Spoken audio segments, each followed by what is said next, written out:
This is 1480 KRAE Cheyenne. What you are about to hear is a sports talk radio show unlike any other that has ever before been broadcast in the capital city of Cheyenne, Wyoming, USA. This is Cheyenne, Wyoming's Sports Talk Authority. The Wyoming Cowboys, the Denver Broncos, the Colorado Rockies, and the Denver Nuggets. The show is local, it's regional, and yes, the show is national as well. Wyoming Sports Talk Today is on the air.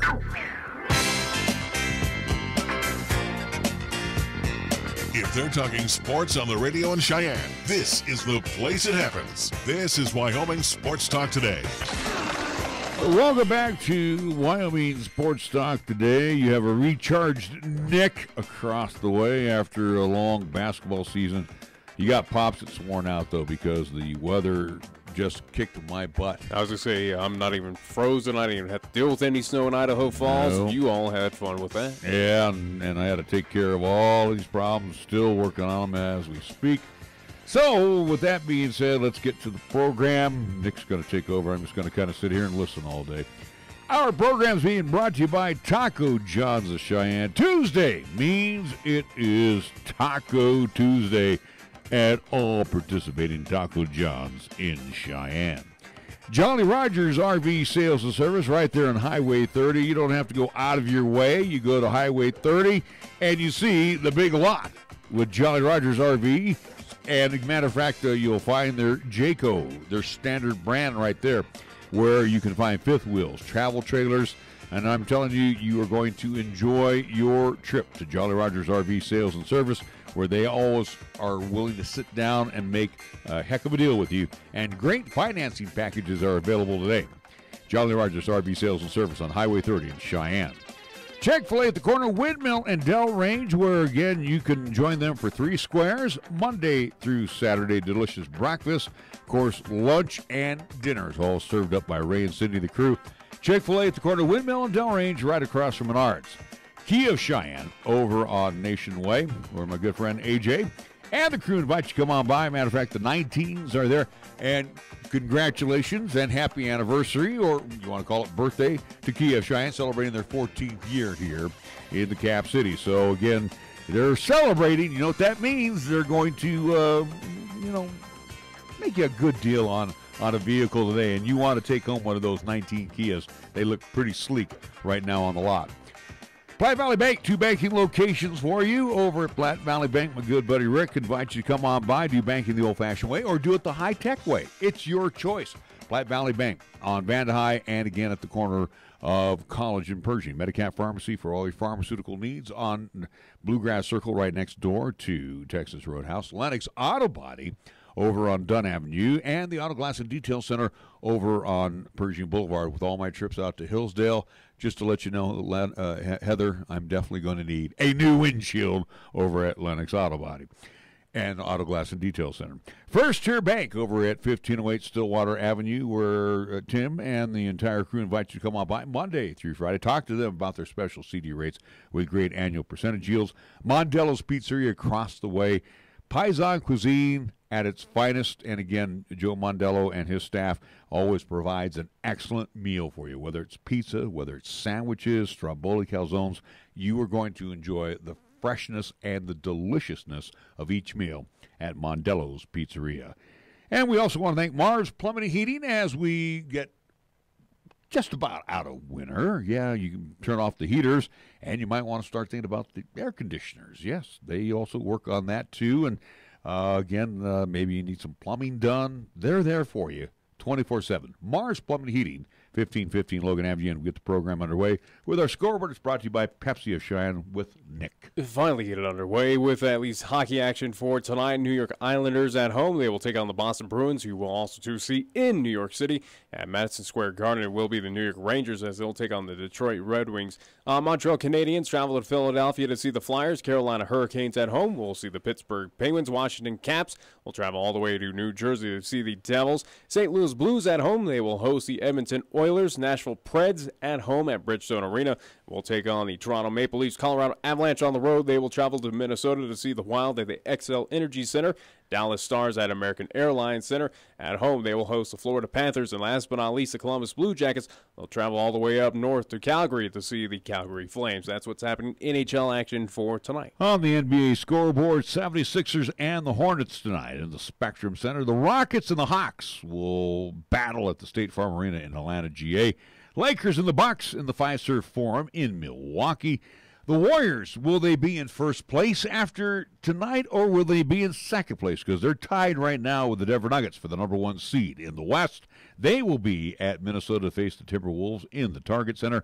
Nets and the Kings in Sacramento at the Golden One Center in Sacramento. And the Los Angeles Clippers will play host to the Indiana Pacers. Our scoreboard brought to you by Pepsi of Cheyenne. Hi, I'm Alex White, tea master at Pure Leaf. When I make tea, everything I know goes into it. You can't be impatient. When I craft Pure Leaf iced tea, I don't take shortcuts, because I want you to have the same amazing taste of iced tea that I do. So I start with fresh picked tea leaves. Then, after they're delicately dried, I blend and brew them at a lower temperature to draw out their unique aromas. And then I taste and fine-tune the blend for a delicious smooth iced tea. I'd love to have you take a sip right now, but that's one thing we can't do over the radio. But you can experience the same delicious taste of Pure Leaf iced tea anywhere you are. I'm Alex White, Pure Leaf Tea Master. Pure Leaf, our thing is tea. You're listening to Cheyenne's new Sports Talk Authority. This is Wyoming Sports Talk Today on AM 1480 KRAE.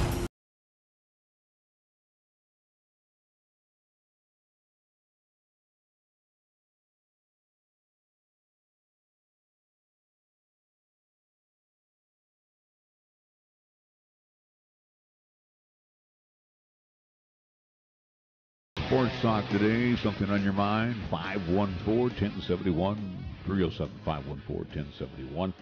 I got to come right out of the box and say this. Wow. Mike Trout of the Los Angeles Angels of Anaheim, and a tip of the cap. Just the Los Angeles Angels. But you know what? A tip of the cap to Mike Trout, who said, you know what? You're going to throw that kind of scratch at me. I'm 27 years old. You want to give me 12 years? That means I'm going to retire as a Halo.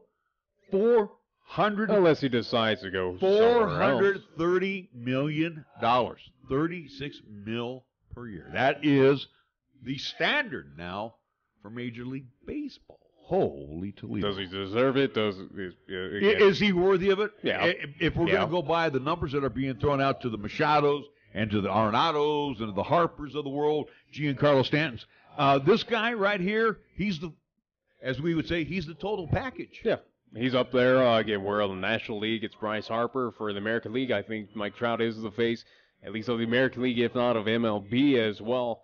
That kind of scratch, that lengthy deal, it made sense. We all knew it was coming. It was just kind of waiting to see what was going to happen this offseason with those other big names getting their contracts all at least solidified. And, again, 430 in total, 12 years with the Angels.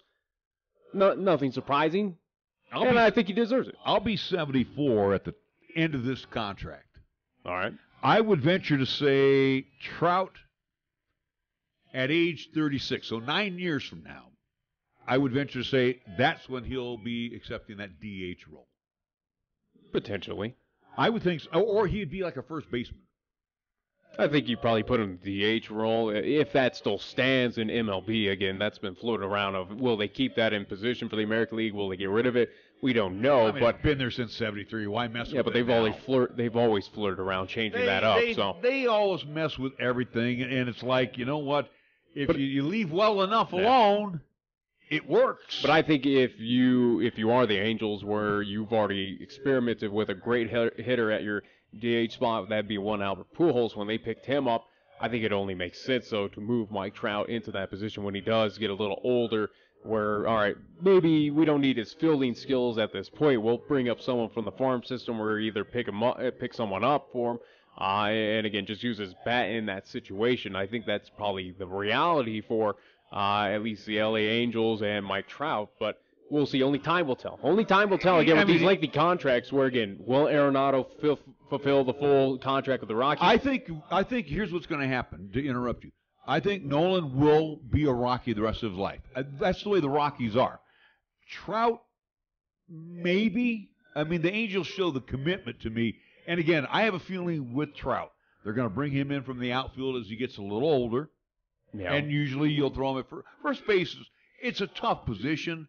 But again, too, he's such a skilled athlete that I think he would be able to adapt to that position. I don't think Machado will last. He won't stay in San Diego. And I don't think Harper's going to be a Philly for the rest of his career either. Harper's a player that I can see committing. He committed with the Nationals, even though what we saw this offseason where the Nationals apparently were offering him kind of lucrative money, but just not the years that he wanted. It's something where I think Harper can be.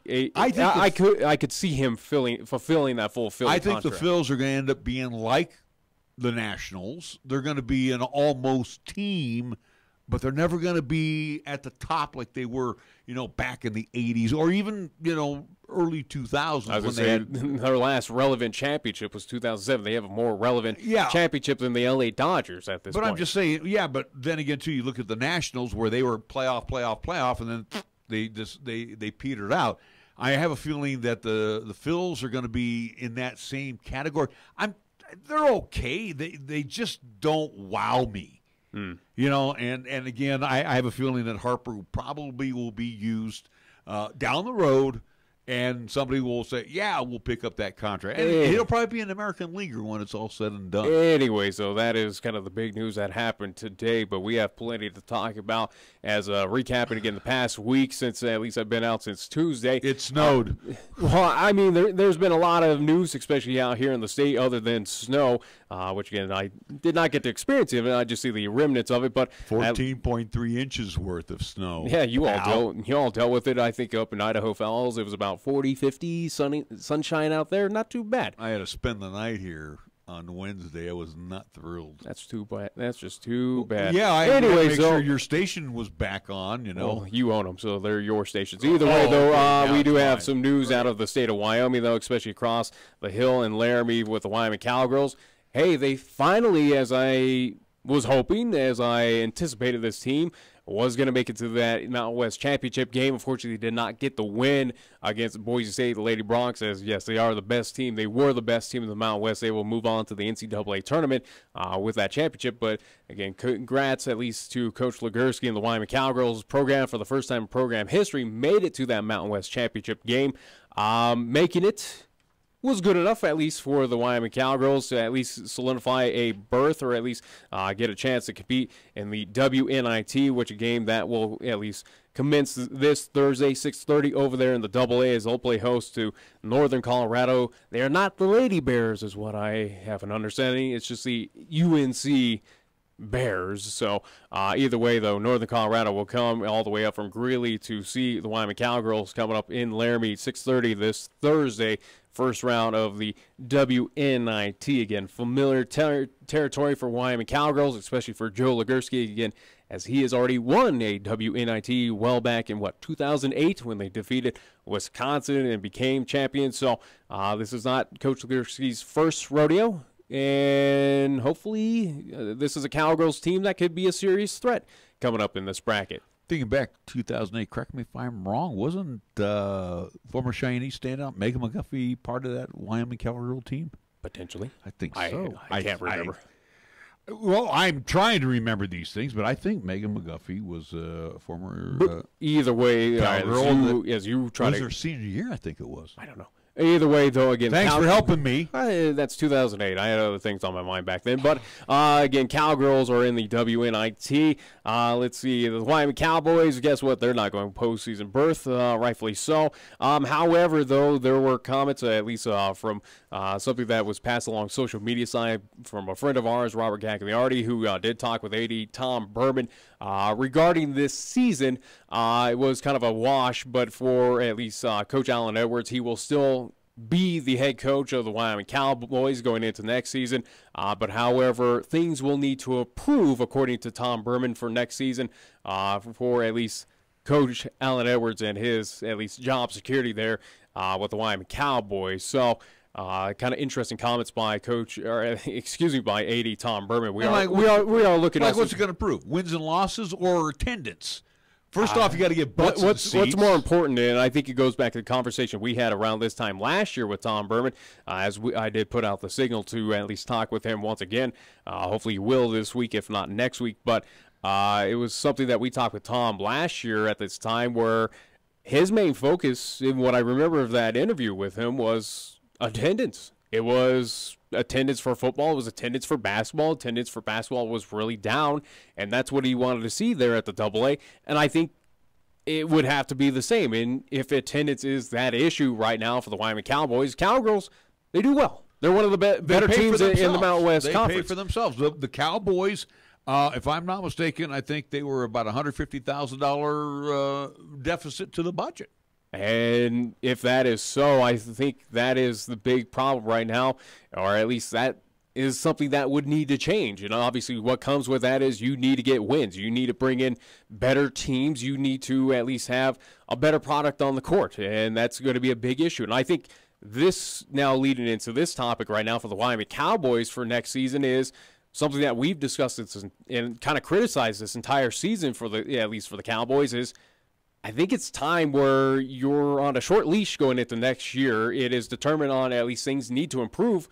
Well, in order to do that, I don't think these 4 for 5 players are going to get it done for you. I think it's time that Coach Alan Edwards kind of looks internally, if that is the state of Wyoming, or at least kind of look into what's going on right now on the JUCO side, and get these players who are ready to win for you. And, again, solidify what is your job security there. The one JUCO that he did have got homesick and wanted to go back to Australia. Yeah, went bye-bye. So, but, you know, the prep schoolers that he got, and again, he stands behind them. It's a young team, and it's going to get much younger next season where, again, at least those young players that did get that D1 experience, who knows how that's going to translate next season, but it's still going to be a very young team, a team that's also, too, losing one Justin James, argument of one of the best Cowboys of all time, or potentially one of the top scorers of all time for the Wyoming Cowboys. But you are going to lose a big piece, a guy who was pretty much putting the weight of the world on his shoulders for the Wyoming Cowboys, and now you're without that piece. And I think it's right now, this is the best argument, this is the best case right now for Coach Alan Edwards, where you're on a short leash in order to prove yourself and improve this program next season. What better way than to get these players who have had collegiate experience, again, it is still collegiate experience, and have them complement your team who are ready to play. And the supporting cast for James this year was on a milk carton. There was. So, you know, and next year you're expecting Hunter Maldonado to step up and be that senior leader. Who is injury prone. And you got kids that were freshmen this year that are going to be sophomores, whether they're red shirts, whatever the case may be. But this team,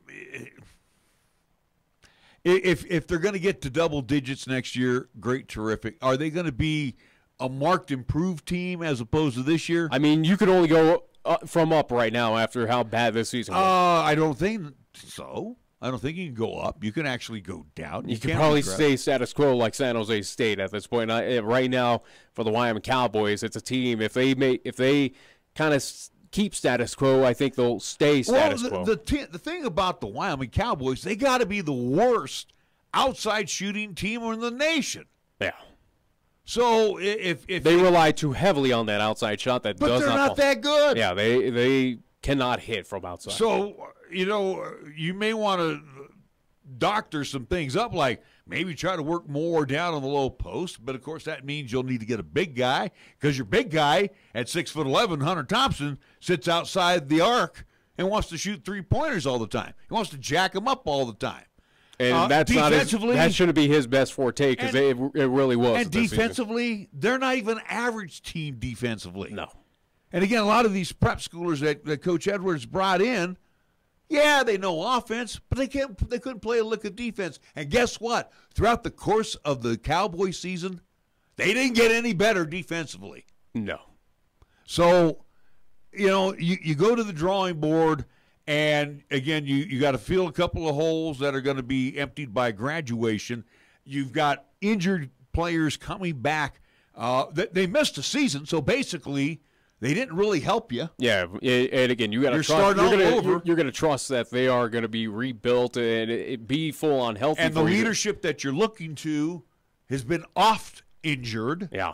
So, and the thing is too, you got to draw support. There is no sixth man in the arena auditorium.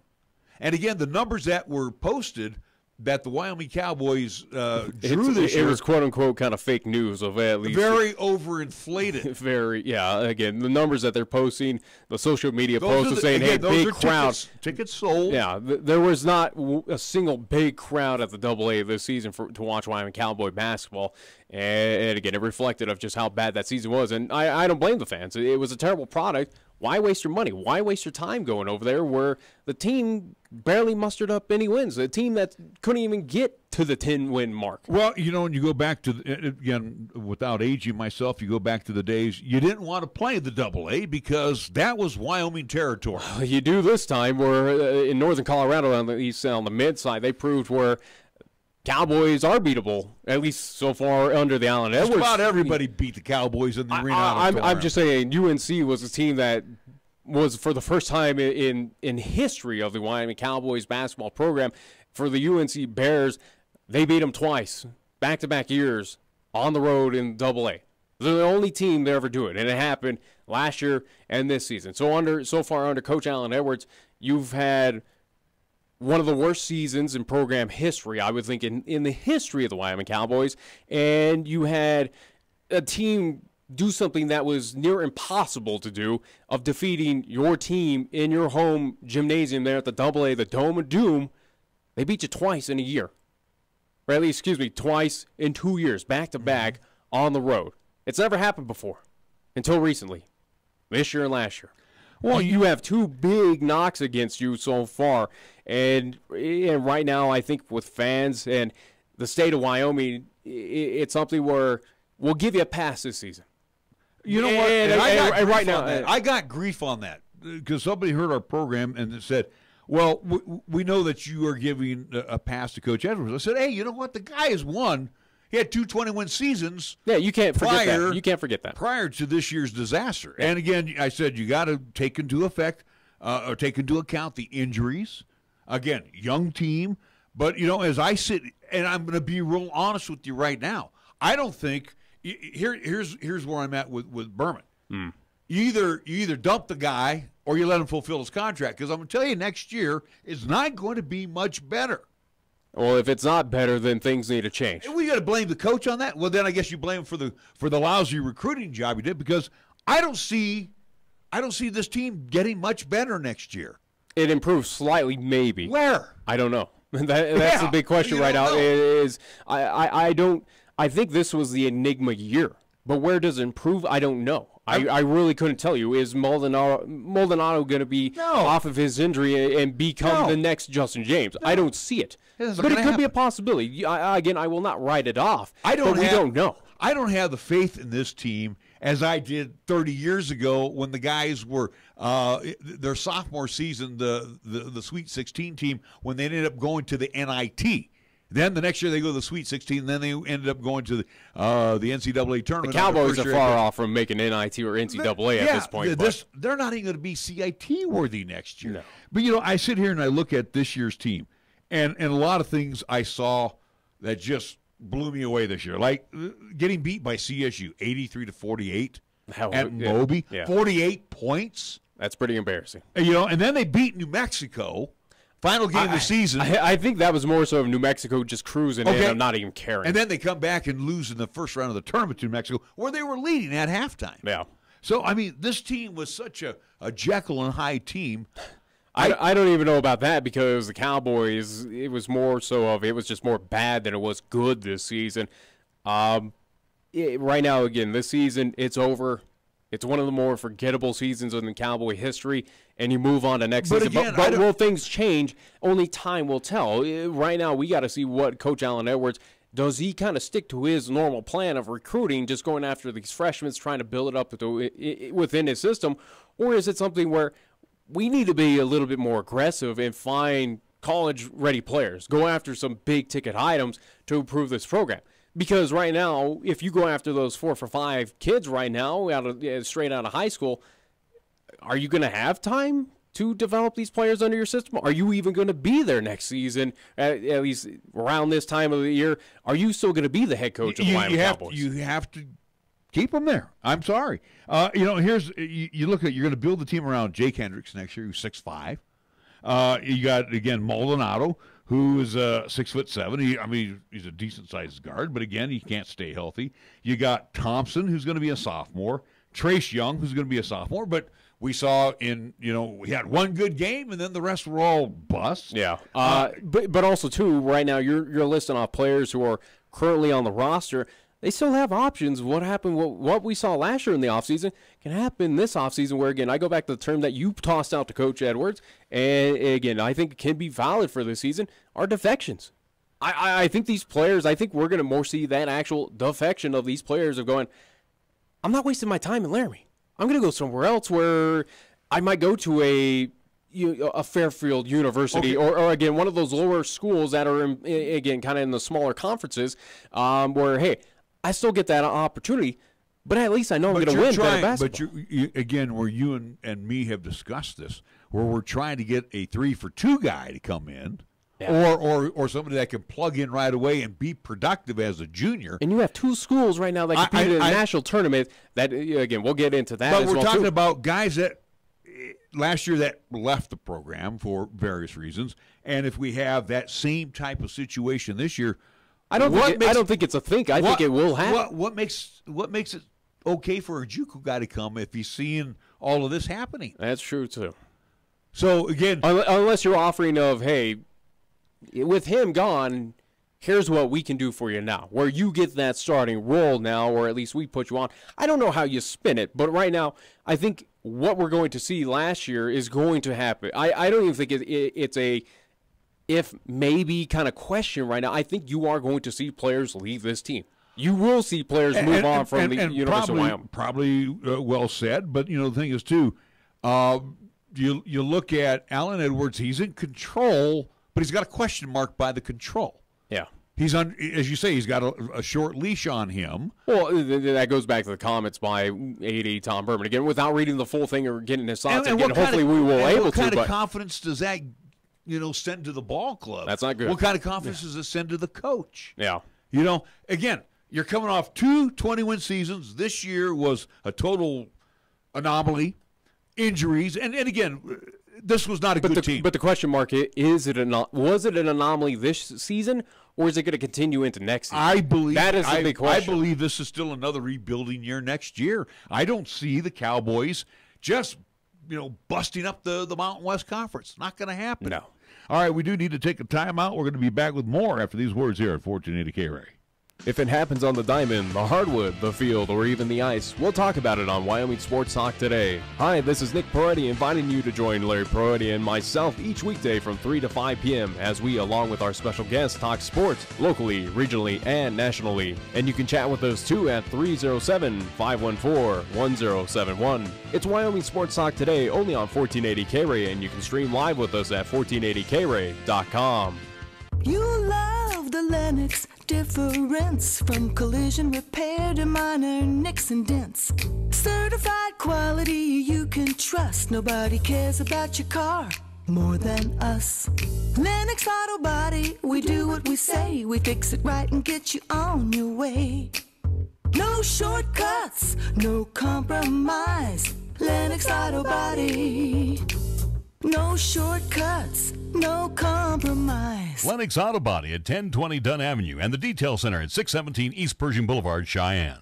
MHP is a certified public accounting and consulting firm located in both Cheyenne and Fort Collins, offering accounting, tax, and consulting services to businesses, not-for-profit, government, and individual clients. MHP takes pride in their commitment to providing close, personal attention to their clients. They also continue to invest time and resources in continuing education, state-of-the-art computer technology, and valuing their relationships with you. MHP is a proud supporter of local and UW athletics. MHP, 314 West 18th Street, or call 634-2151. 10 years ago, the Department of Defense selected High West Energy to provide electricity on F.E. Warren Air Force Base. For a decade, we have been proud to work hand in hand with the Air Force leadership to ensure we provide the base with the affordable, reliable power it needs to be an economic driver for the region and serve a vital national security interest for this country. High West Energy, the best choice, the local choice, the right choice for you. When you say Mondello Pizzeria, think authentic Italian. When you say Mondello Pizzeria, think made fresh from scratch. When you say Mondello Pizzeria, think great pizza, delicious Philly cheesesteak, superb hot and cold Italian sandwiches, meatballs, sausage, and special subs, calzones, crisp salads, and great service. When you say Mondello's Pizzeria, think unmatched Italian taste. Mondello's Pizzeria, 1507 Stillwater Avenue, your only true Italian stop for lunch or dinner. In life, you question everything. The same should be true when it comes to managing your wealth. What are your investment recommendations based on? How much are you paying in fees? And how can those fees impact your returns? Charles Schwab encourages investors to get engaged and ask tough questions. To learn more, call the Schwab Cheyenne branch at 307-459-0998 or visit schwab.com/Cheyenne. Charles Schwab and Company, Incorporated. Member SIPC. Here's the latest weather forecast on 1480 KRAE. For today, it'll be partly sunny with highs around 37, winds out of the north at 10 to 15. Then for tonight, it'll be mostly clear with lows around 19. On Wednesday, it'll be sunny with highs around 49, and on Wednesday night, it'll be clear skies with lows around 24. When it comes to sports talk in Cheyenne, it's a whole new ballgame. Let's play ball! You're listening to Wyoming Sports Talk today, and it's only here on AM 1480 KRAE. It's time to play the game. Put your money on the table. Come on. It's the one game you never, ever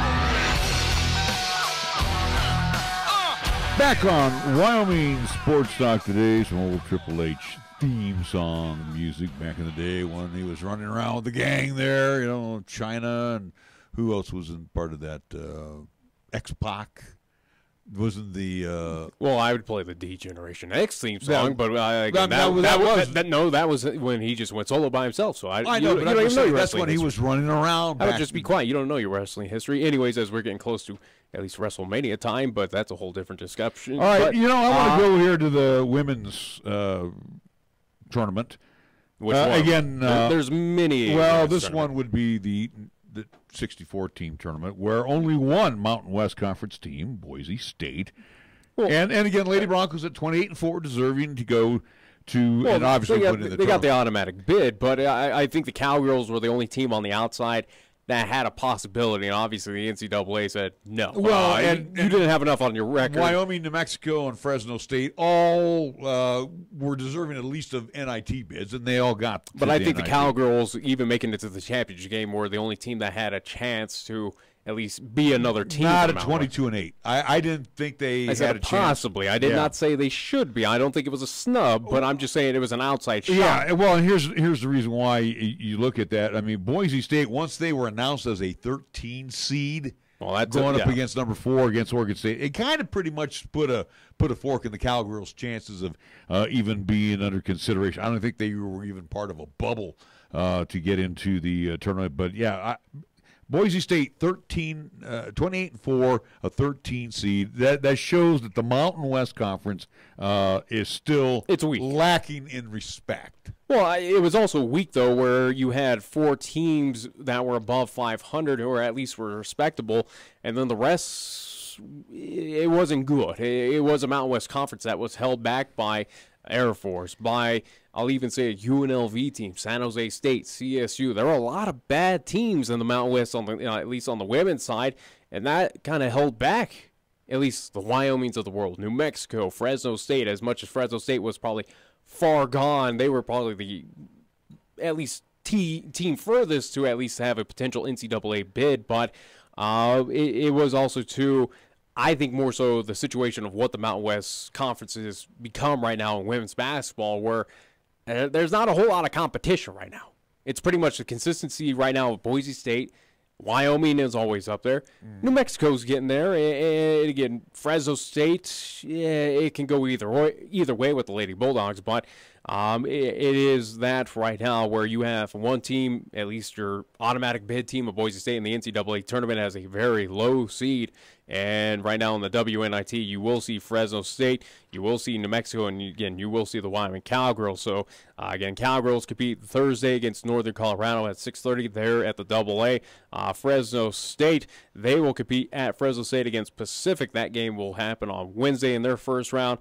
And then taking a look at New Mexico in Albuquerque, they'll play host to DU Pioneers, or at least the Lady Pioneers, on Thursday. So all three of them got high, at least kind of the quote-unquote higher seeds, or at least the home advantage for the Mountain West teams in the first round of the WNIT, since there isn't any real seeding. New Mexico and Fresno State could meet up in round 3, but it looks like if the Cowgirls can march through their bracket, they would possibly match up with either New Mexico or Fresno State in the quarterfinals.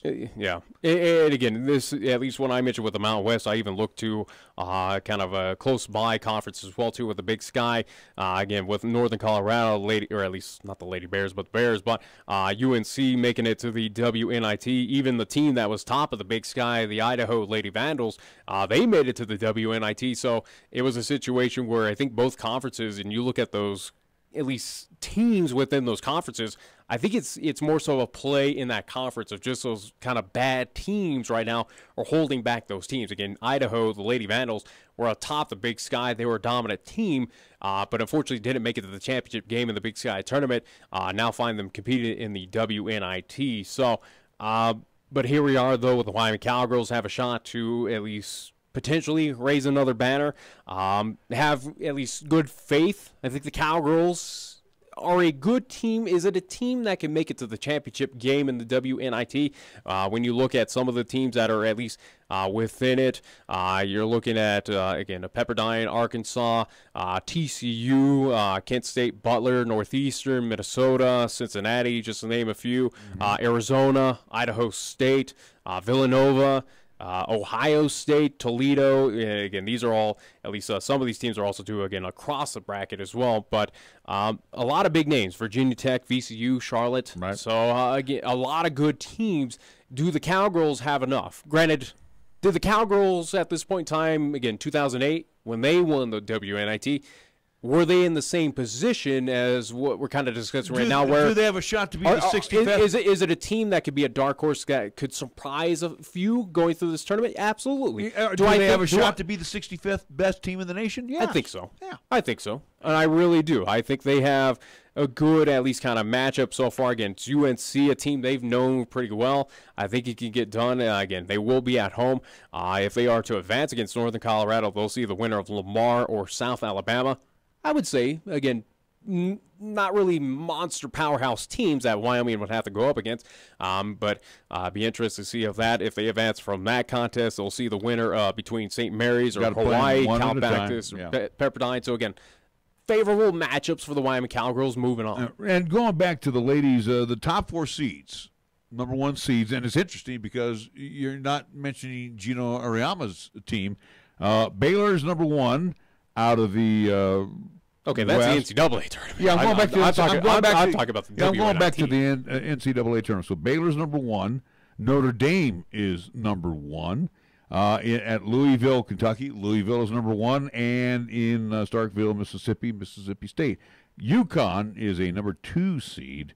That's interesting. Lady Huskies have kind of they're still a good outfit, but they did take a step back. They proved they're mortal. Well, they certainly are. Again, not going undefeated anymore. They are that slightly mortal team. They are still a good threat, but my money, at least for the women on the NCAA tournament, I got to go with the Lady Bears of Baylor. Baylor has proved that they are the best team, at least in women's basketball.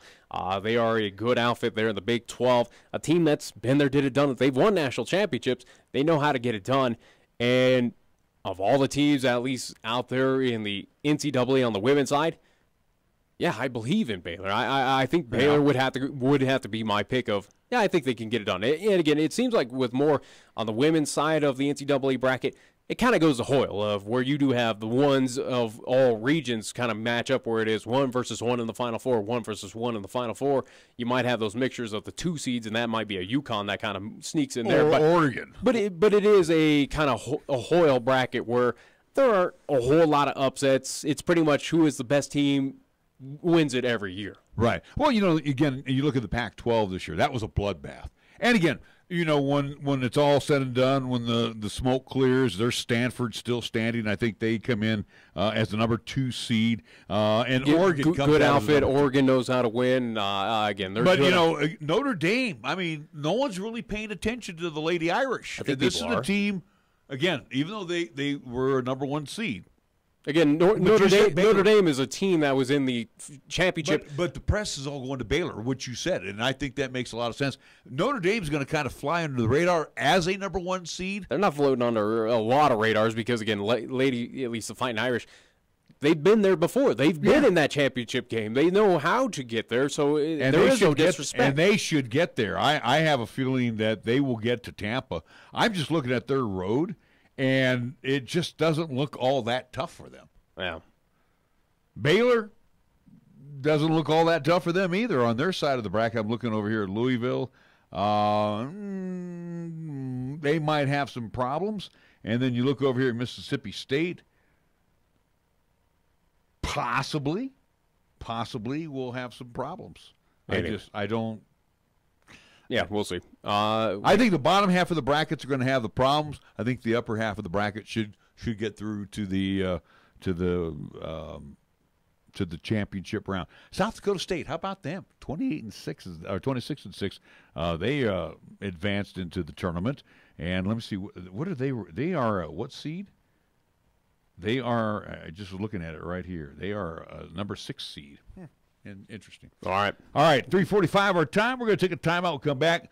Do we want to size up the guys or anything else that you want to talk about here on the ladies' side before we could drop probably it? talk about NJCAA Division I. Let's do that. We'll drop it down to the JUCOs after these words here on 1480 KRAE.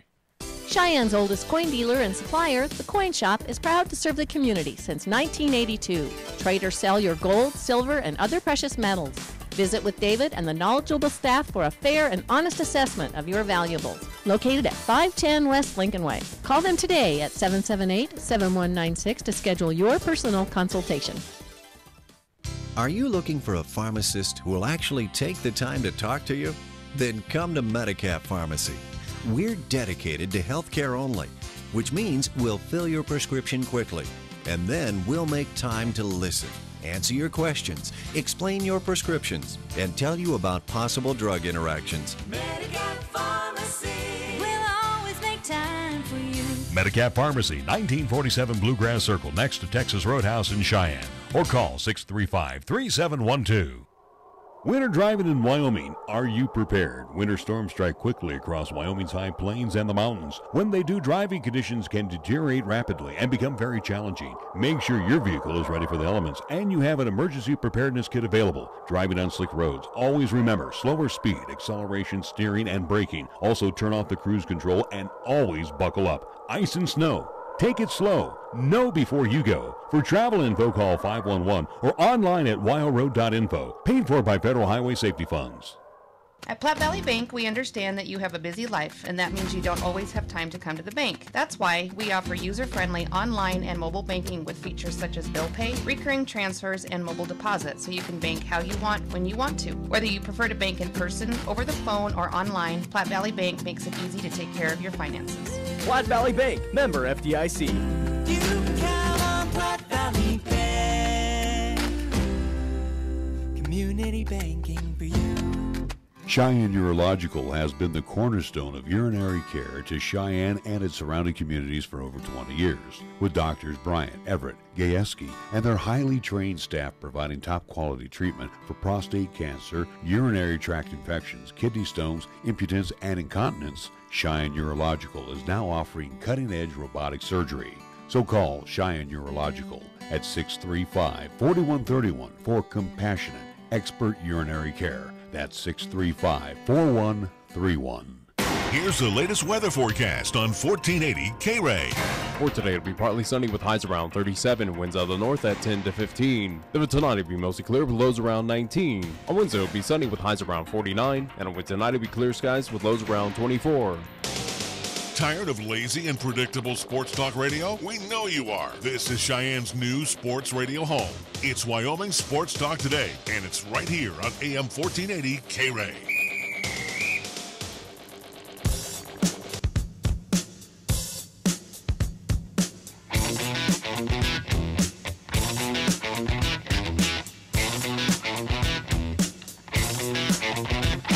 It is a Tuesday afternoon.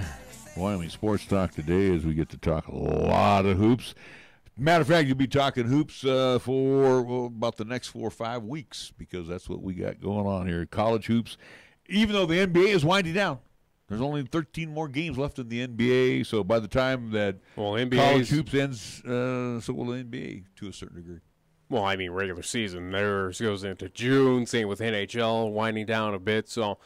baseball about to opening day 9 days. Yeah, 9 days away from the Giants. So again, everything's starting to fluctuate right now in the sports world. So, but again, as we focus on basketball with the postseason tournaments right now, as we got out of the regionals or at least conference action, as we'll keep on the theme with women's basketball, moving down to NJCAA Division I basketball. Again, this tournament, the national tournament, happening out in Lubbock, Texas, happening at the Rip Griffin Center, and not the at least site for Texas Tech. Instead, it's the local JUCO school there in Lubbock, Texas.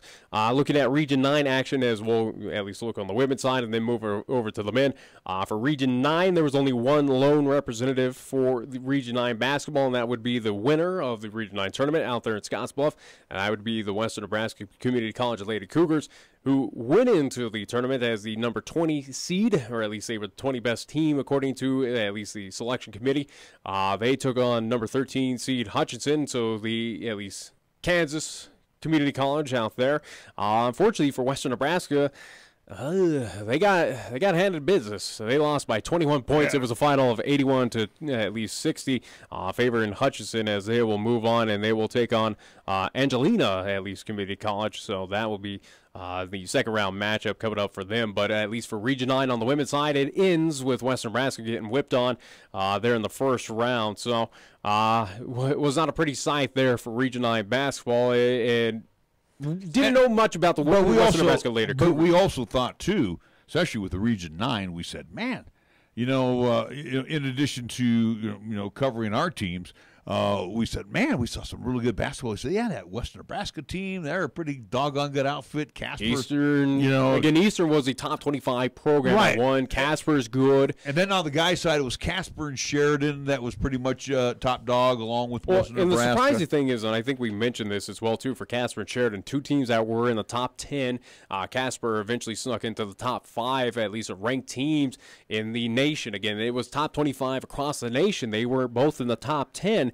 But entering out of, at least getting out of Region 9, they got disrespected, but now it kind of makes sense of why they got the low seeding, as their first round got underway as well this past at least few days. Actually, it got underway Monday and yesterday, but looking at Casper, they came in as a high seed, however, but they got upset, though, by a Cleveland State team, not out of Cleveland, Ohio. I do believe the team is out of, I do believe, Kentucky. But, again, Cleveland State, though, takes care of business, upsets Casper by a final score of 90 to 83. So the Casper Thunderbirds, competitive at least. It was a good contest, but unfortunately they're upset by Cleveland State, who comes in as number 24 team.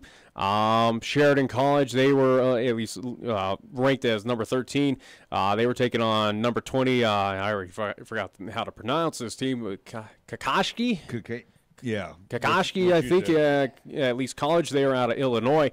They were upset by them by a final of 92 to 80. So Kakashi, the 20 seed, moves on. They'll take on Coffeyville. But so Region 9 on both men and women, it's already done after the first round. And two teams that were high up in the top 25 rankings, Casper College and Sheridan, They exited in the first round, which is very surprising. Again, against lower seeds, they should have at least taken care of business. But and this is a 32-team tournament too. I mean, they didn't even get out of the front, the first game. So that's they exited out of the first round. So all three of the representatives of Region 9, both men and women, are done after day one in the national tournament. For the men's side, they're at least playing their tournament in Hutchinson, Kansas, is where this is happening at. So, and here's the tough part about those two losses, though. If you look back on, Casper was a pretty much sophomore-laden team. Yeah, I think they had the one freshman, if I recall.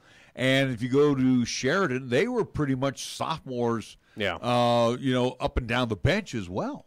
Yeah,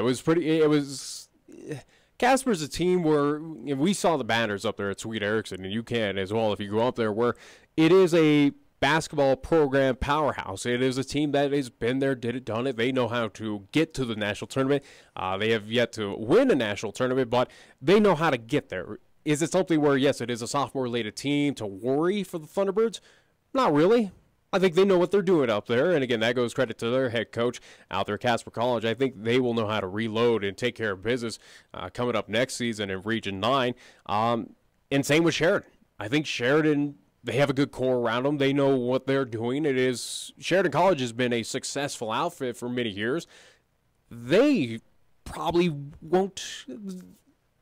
They'll probably be a lower, at least. I don't think what we saw this season out of the Sheridan Generals will repeat itself. They might take a step back, but I still think it's going to be a formidable outfit, especially in the Region 9 North. It's going to be a tough team to take down if you are LCCC, for instance, to at least get those wins at home or on the road there at the Golden Dome. Same with Casper College of hosting them here, and also too going up to the Sweet Erickson Gymnasium. Even though we saw LCCC, the team that is young, and hopefully they do in rebuild this year. I mean, you only had two sophomores. It is a young team that was developing, but did hold their own against these top 25 programs of Sheridan and actually, if you think back to the games in the RAC, they were leading Casper, and I think they were tied with Sheridan. Yeah.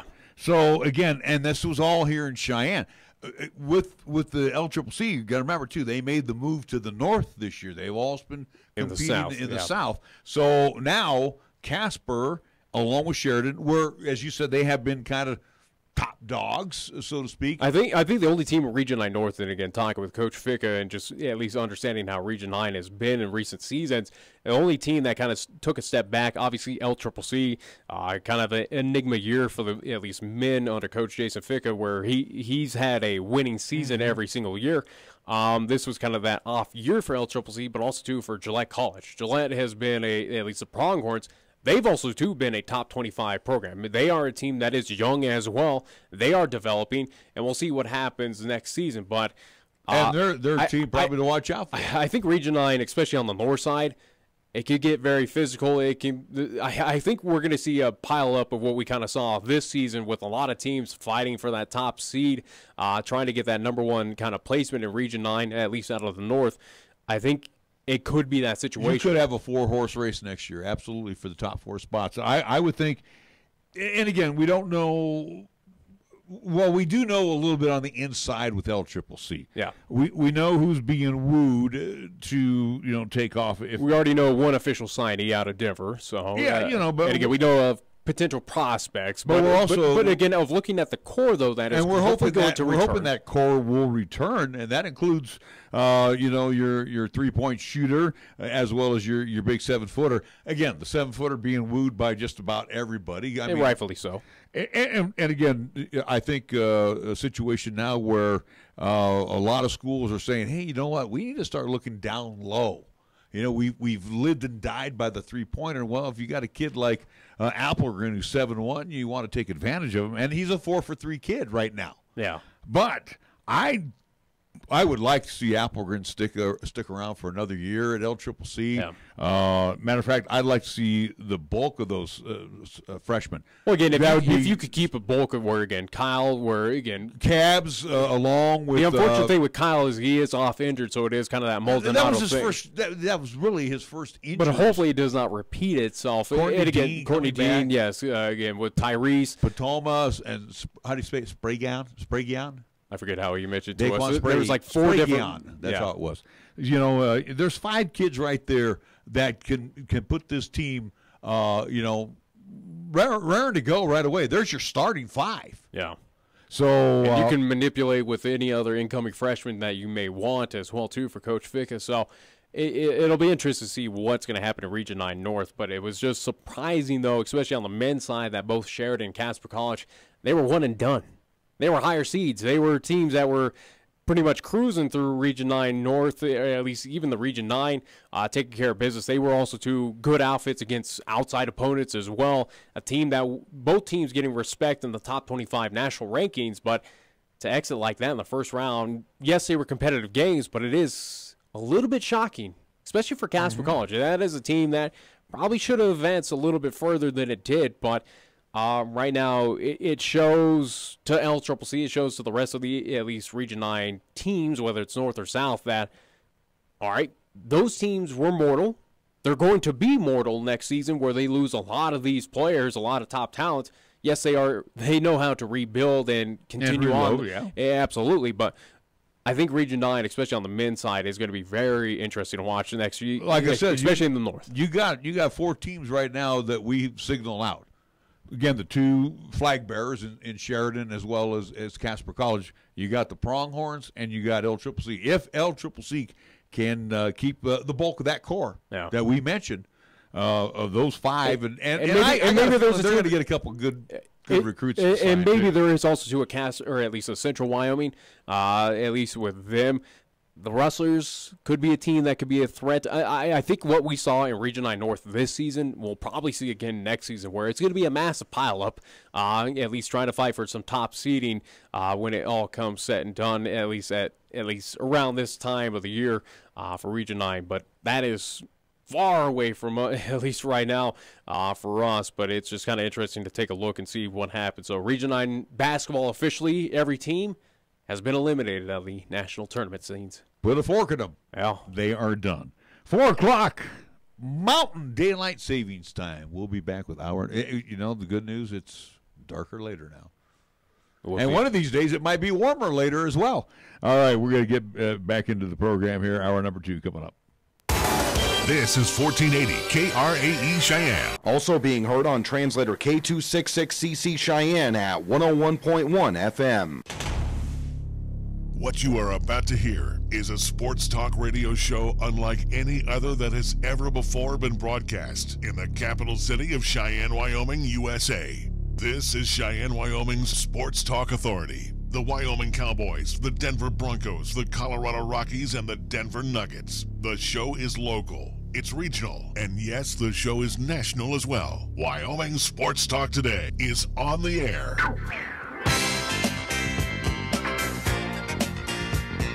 If they're talking sports on the radio in Cheyenne, this is the place it happens. This is Wyoming Sports Talk Today.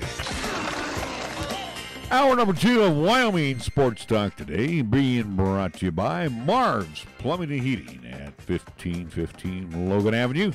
Mondello's Pizzeria at 1507 Stillwater Avenue. Sweet D in the Greenway Commons right across the street at 1508 Stillwater Avenue. It is the home of First Tier Bank. Lennox Auto Body over on Dunn Avenue, and the Auto Glass and Detail Center located on Pershing Boulevard. Medicap Pharmacy for all your pharmaceutical needs. And again, don't forget, they got a convenient drive-thru, sundry supplies inside Medicap Pharmacy. Bluegrass Circle next door to Texas Roadhouse. Platte Valley Bank ×2, the original location, north side on Vanda High, the east side location at the corner of College and Pershing. Key of Cheyenne over on Nation Way. See our good friends over there. Some select 18s are left. 19s, though, are dotting the lot. So do take a test drive today at one of your favorite Kias. Key of Cheyenne over on Nation Way. Chick-fil-A, delicious eat 6 days a week, Monday through Saturday, and 3 squares with 2 convenient drive-thrus for you. Chick-fil-A right across from Menards at the corner of Windmill and Del Range. Jolly Rogers, RV sales and service on Highway 30. Your home for Jayco RVs, fifth wheels, travel trailers, and before the season gets underway, check out some sensational savings plans and great financing packages right now at Jolly Rogers RV Sales and Service. And today, Tuesday, huge day, gargantuan day. It's Taco Tuesday at Taco John's of Cheyenne. We get the program underway with our scoreboard. It's brought to you by Pepsi of Cheyenne. Here's Nick. NHL action for tonight. New York Islanders at home. They will take on the Boston Bruins. Also in New York City at the Madison Square Garden will be the New York Rangers, as they'll play host to the Detroit Red Wings. Montreal Canadiens, they'll travel to Philadelphia to see the Flyers at the Wells Fargo Center. Carolina Hurricanes at home. They'll play host to the Pittsburgh Penguins. Washington Capitals travel to New Jersey to see the Devils. St. Louis Blues at home. They will host the Edmonton Oilers. Toronto Maple Leafs travel to Nashville to see the Preds at Bridgestone Arena. Minnesota Wild will take on the Colorado Avalanche at Xcel Energy Center. Dallas Stars at American Airlines Center will take on the Florida Panthers. And last but not least, Columbus Blue Jackets, they got to travel across the border to Canada, at least to see the Calgary Flames up there in the Great Wide North. So that's what's happening in NHL action for tonight. On the NBA slate, 76ers will match up with the Hornets in the Spectrum Center in Charlotte. The Rockets and the Hawks in Atlanta, GA at the Fiserv Forum in Milwaukee, Wisconsin. The Bucks hosting the Los Angeles Lakers. Warriors will be on the road again. They're at Minnesota to take on the T-Wolves in the Target Center. Oh, by the way, at the start of play today, the Warriors and the Nuggets tied for first in the Western Conference. How about at the start of the day, both teams have clinched a playoff berth. They're the only two in the Western Conference. I understand that, but again, for the number one seed, it doesn't matter. Warriors are tied with the Nuggets. Remember, as we start. The Warriors were a 2 seed, and they still won it last year. Nets and the Sacramento Kings tonight in the Golden One Center in Sacramento, and the Pacers and the Clippers will hook up at Staples. Our scoreboard brought to you by Pepsi of Cheyenne. Yo, this is your cup holder talking. You know me, the little round thing between your car seats. Now, listen, we need to talk. Now, I normally have a nice cold bottle of Mountain Dew in me, but at the moment, I'm empty. That's right, no Mountain Dew. Nothing in here but a couple of quarters and a dime. A fully capable cup holder like me just carrying your loose change, it's embarrassing. Look, I'm not made for loose change. I'm round like a bottle of Mountain Dew. Glistening, cold, and delicious. I'm made to keep Mountain Dew within reach at all times, so you're never far from that incredible bold citrus kick whenever you need it. Just inches from your hand. So find a store already, grab some Dew, toss it back, then place that bottle where it belongs, and put that loose change back in your pocket. Mountain Dew. Do the Dew. Got something to say? Then get it off your chest right now. Phone lines are open at 307-514-1071. Make your opinion count and call the show. Wyoming Sports Talk today.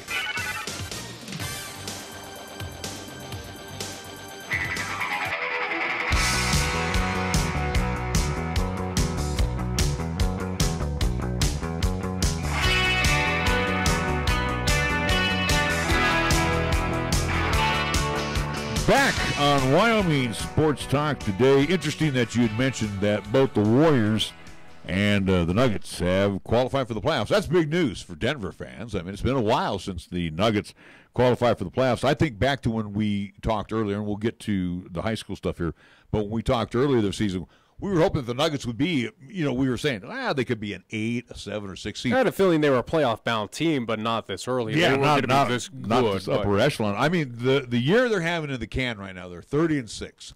Not too bad. That doesn't mean squat to me. Again, going in as it means that they're. I'm just saying they were a 3. They were a 3 seed when they took on the Warriors. Back the last time they were in the playoffs, they had one of the best all time in Denver Nuggets history, where they had 3 losses at the Pepsi Center. And guess what?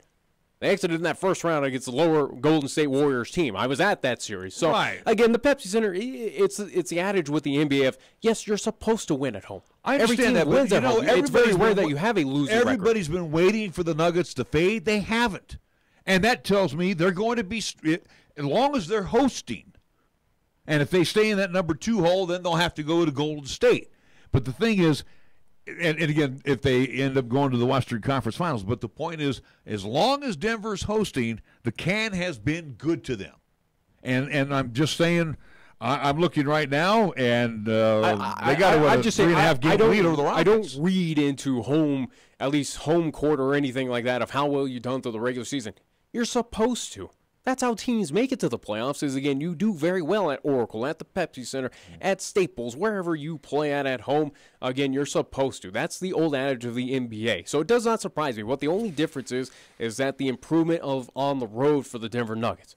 that is what's led them to where they are right now, where, again, they were awful last year on the road. They had one of the worst road records, and they have flipped that around to at least take some advantage. They have been rough on the road at some of the tougher spots where they need road wins. For instance, again, one Oracle Arena against the Golden State Warriors, where they've had difficulties. But other than that, though, they've taken care of business for most parts. Now, that is going to be the true test, though, is what is this team going to be like in the playoffs? Because, again, they are playoff bound. We don't know what seeding they're going to be, but more than likely, again, a higher seed when it all said and done. But what is this team going to do on the road when it does have to go to Oracle, when it does have to go to Oklahoma or to Houston or to wherever it may be, San Antonio? You need to take care of business there. We expect you to take care of business at Pepsi Center, but what are you going to do against these teams out there? I'm glad you mentioned San Antonio. They're currently on a 9-game winning streak as they beat the Warriors last night. Another winning season for Coach Popovich. And the Rockets have won 9 out of their last 10. Another hot team right now, the Clippers, at 8-2. So, as you mentioned, this is what I was driving at. The Warriors and the Nuggets have qualified in the Western Conference. So, Phoenix has been eliminated. Dallas has been eliminated. The Grizz have been eliminated. And the Pelicans, most recently, have been eliminated. You know who's next? The Lakers. Oh, yeah. The Lakers are clean. I think they got one more game, and then they're hasta la vida. Probably by the time we're back here next week, they're done. I would hope so. And again, that would be the first time in however. I think that's what the first time probably in LeBron's career that he would miss the playoffs. It's just amazing how that's going to happen. Where the Lakers, that's a team where I thought they were not going to be a high seed, but at least sneak into the playoffs, move up somewhere there. About a 7-8 seed. And I think LeBron is a person that could have done that for this Lakers team, but it's surprising of just how mediocre this team is right now. Now, is that, now to focus on the Lakers, is that something that they're going to lay blame on, again, head coaching position out there? Are they going to put that on Luke Walton's shoulders? Are they going to try and oust him like LeBron has done to his other head coaches in the ranks with the guys on the hardwood?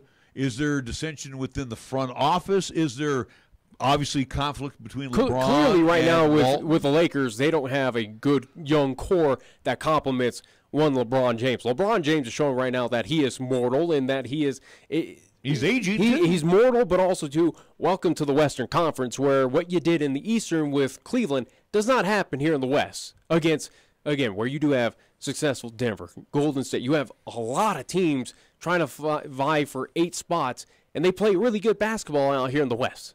In the East, you can get away with that. You can cruise out there. We all know that. Again, that's why Cleveland made it to the Eastern Conference Finals with those terrible teams, because it was LeBron just going on cruise mode and carrying them throughout those playoffs. But I think it was a rough welcome to at least LeBron James in the West of going, wow, I have to compete now.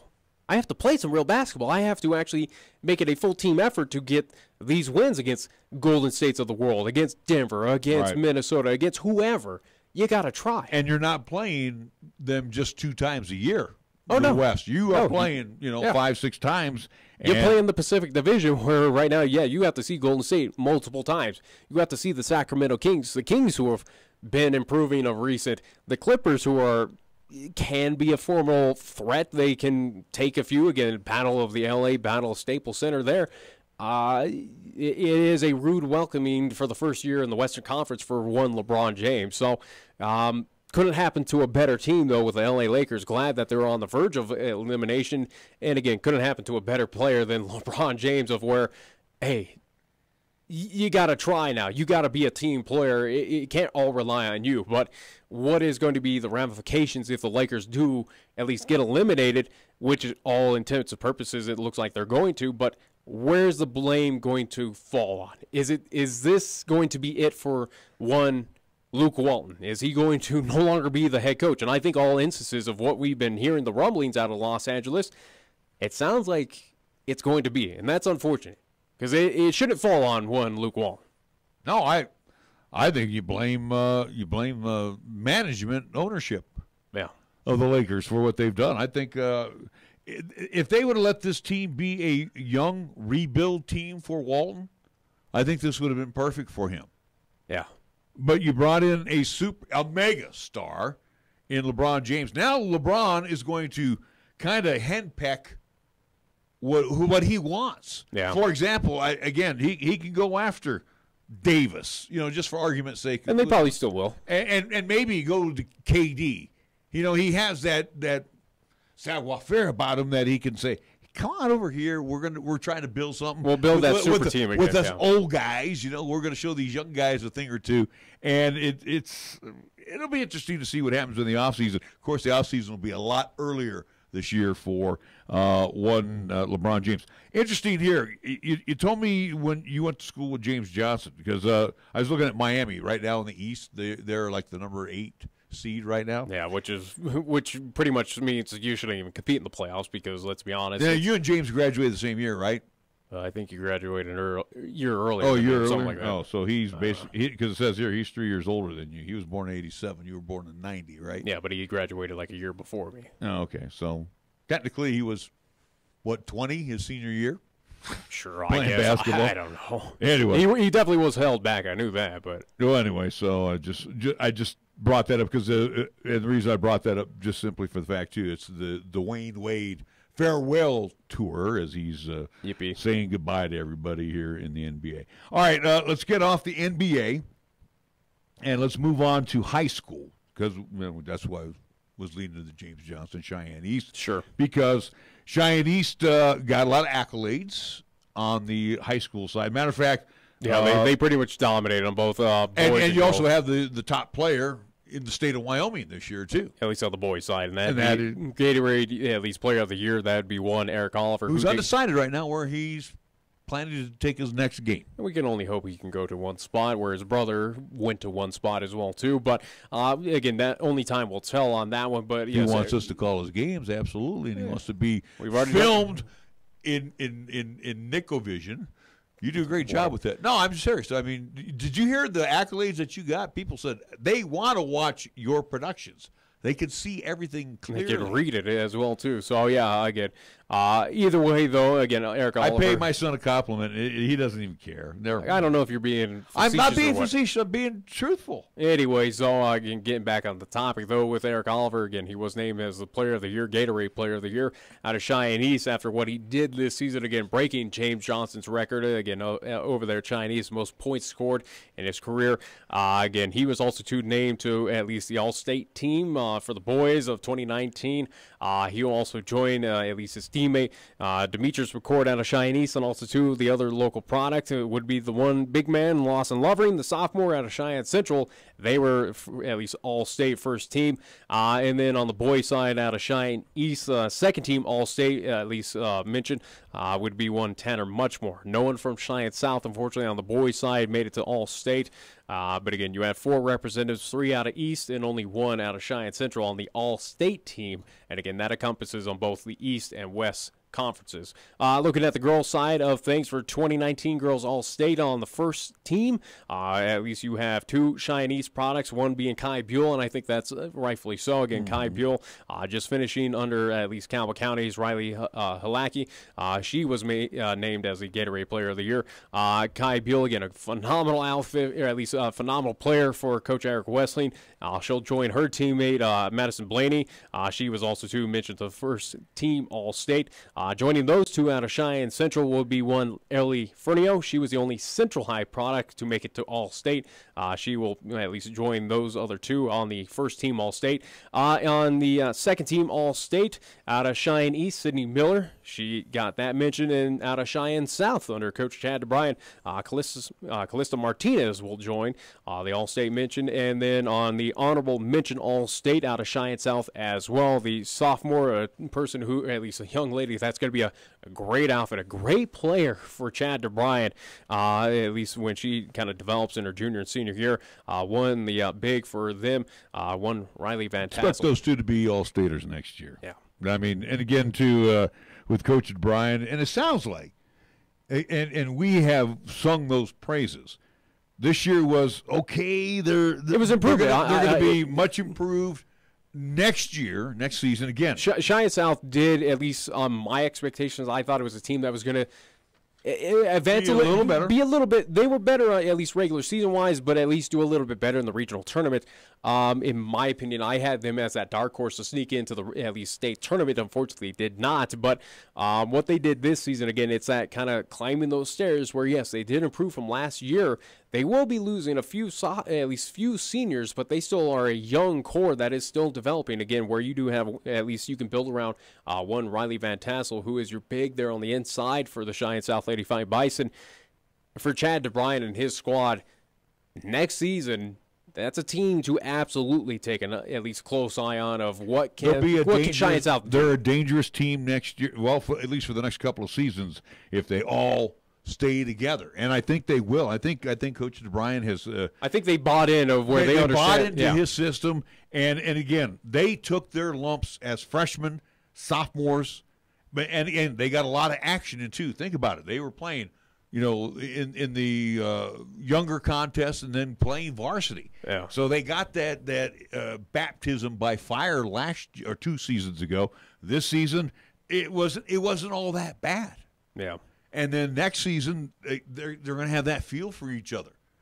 And I'm telling you, they're going to be a dangerous team to watch out for. Next season, I expect a little more from them. I expect them to, qualify for state. That would be a first for them. Yeah. And 2 seasons from now, don't be surprised they win the whole thing. Well, again, we'll see what happens. So obviously, again, we are well a ways away from at least high school basketball. So it just wrapped up. Again, just a recap from the state tournament. Again, on the boys' side, Casper Kelly Walsh Trojans are your champions on the boys' side. And on state championship, for the girls' side, it is the Thunder Basin Lady Bolts in their second year of existing. They are state champions on the girls' side. So anything and everything can happen, and we'll see what happens with the at least 6 teams, again, boys and girls basketball happening next season. We'll see what is Class 4A going to look like next year, especially here on the east side of things, at least down here in the southeast quadrant of Class 4A. So let's take a look quickly. We look at Cheyenne Central, which brings back quite a few veterans. Are we talking boys or girls? For the boys side. All right, there we go. Yeah, again, obviously with Cheyenne Central with the Indians, you are going to have your returning big man, again, Lawson Lovering, who will be a junior, a guy who has been a phenomenal athlete for Tag Lane, a guy that is certainly getting at least looks and again, is starting to get guarded. He's starting to at least draw a lot of crowds around him. He does have the quite advantage where he can fight off those crowds, even though I've seen teams like First Cheyenne East, First Sheridan of the world that can kind of frustrate him, though, on the inside when they kind of put a lot of bodies around him. So we'll see what happens there, as he's going to garner a lot more attention coming up next season there for Cheyenne Central. But they will have at least a developing team, a team that should still continue its momentum into potentially raising another banner there for Cheyenne Central. They should be, again, without even putting the basketball on the floor, they should be state-bound again next year. I would East, think so. You look at the T-Birds right now. You're losing your best player, again, Eric Oliver. He will leave. Again, a few others as well, too. The McCoy twins will still be back. You'll have a senior-dominated team, though. Yeah, you certainly will. You will have a senior dominant team. You'll have Miller back. You'll have the McCord twins. Again, you still have Graydon Buell, who will still be a part of that. He'll be a junior. Yeah, he'll be a part of that program. And, again, he had some solid minutes off the bench. So we'll see what his role will be for Coach Rusty Horsley on the boys' side. Let's stop there, though. Again, with Graydon, he injured himself in football. So they brought him back very slowly throughout the course of the basketball season. But he had a lot of valuable minutes. He played a lot of good basketball Absolutely. for Cheyenne East. So we'll see what his role is going to be like next year, barring any injury to Graydon. But he's interested to see what the T-Birds are like. It's going to be a true test to see what the T-Birds are made of when you're losing Eric Oliver. I know, but is it safe to say that the team should be state-bound again next year? I would say yes, you should have a state-bound team with Cheyenne East and Cheyenne Central. Do I say they are the favorites right now to be state champions? I would say no. No, not. I would say no right now at this point in time. Cheyenne South on the boys' side for at least this year was rebuild.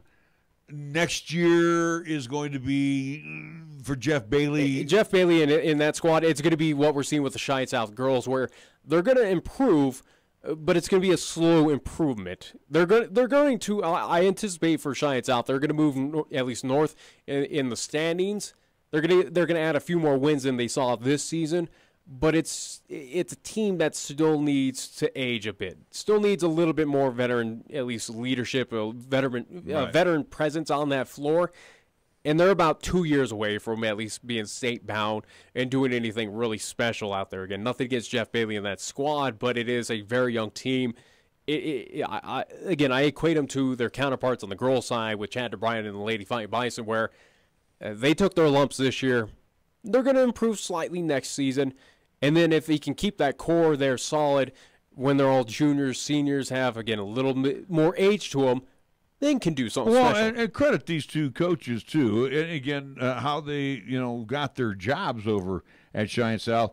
They knew the cupboard was bare when they both took over their positions. Again, especially with Jeff Bailey, again, moving from Cheyenne East of what was there for the Thunderbirds, again, realizing, again, he's played against Cheyenne South. He knows what was happening over there. He knows those kids and knew what he was getting into. So, again, he's going to do the best that he can. And he knew that this season was going to be a bit of a stepping stone, a little bit rough season for him to develop and rebuild this program. And, again, so far it happened. That team took its lumps, but hopefully it realizes, hey, let's not do that again and improve next season. We can only build from here, and that's exactly how that goes.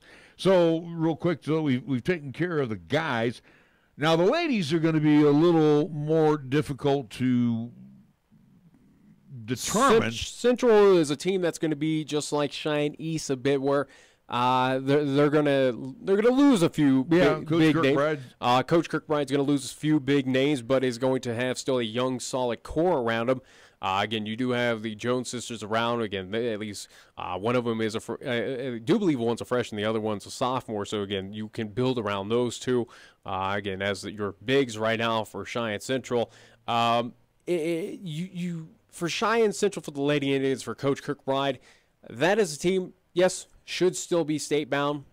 I would like to think so. What they did this season might have been an enigma, where this kind of came out of nowhere. I did not anticipate Cheyenne Central, the Lady Indians, to have put on an effort that they did this season. Could they replicate it? Possibly. I think they take a bit of a step back, but they are still a team that sneaks in as a 4 seed. They'll still get in the state tournament. I don't put them at the forefront, at least down here in class, at least on the east side, as the upper echelon team. I still think you have to give respect to Thunder Basin and what they can do, and also to Campbell County as well up there in the north. And we'll get to that here in a little bit, going back to that. Chinese, they get hit by some graduations. Yeah, they certainly will be. But however, though, again, Kai Buell, you'll still have that situation. For Coach Eric Wesley, I think with the Lady Thunderbirds, I don't anticipate them to be the number 1 ranked team through Class 4A. And again, that encompasses both the East and West, at least conferences. But they'll put up a fight. I think they'll put up a fight. They'll do better than Cheyenne Central next season. It will be a team that is state-bound. I think on the girls' side, we have a legitimate possibility out of the East, I would say, that you could see all 3 Cheyenne teams in the state tournament. I was saying, would it be safe to say, and I'm throwing this out there, that all 3 teams could be even across the board next year? I maybe a little disadvantage to South. I give advantage to Cheyenne. I would say Cheyenne East. If I had to put a ranking on it, I'd put the Lady Thunderbirds as your number 1 team into next season, especially of just what they did, what they can continue on, again, under Coach Eric Wesley.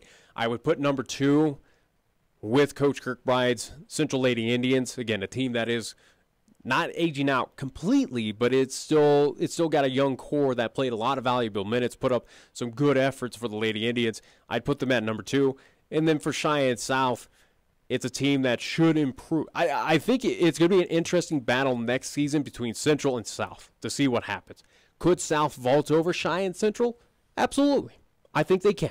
I still have faith and belief that Cheyenne South, at least the Lady Fighting Bison next year, could be that team that surprises folks. As I thought they were going to be this season, I really have high hopes for them next season where, yes, they can be that dark horse team. They can be that team that surprises a few folks, whether it's in regionals, and then potentially makes it to the state tournament. But I think on the girls' side, right here now, as we just wrapped up a state tournament a few weeks ago, I would say wholeheartedly, at least full belief in this, that on the girls' side, we should see all 3 Cheyenne schools in the state tournament next year. And whether one wins the state or not, it remains to be seen. The thing that gets me, and again, in all the circles that I've run around in or been in and had coffee with, and we always talk about, the sports on the local scene, and of course, the one name that always comes up, or the one city that always comes up, is Gillette.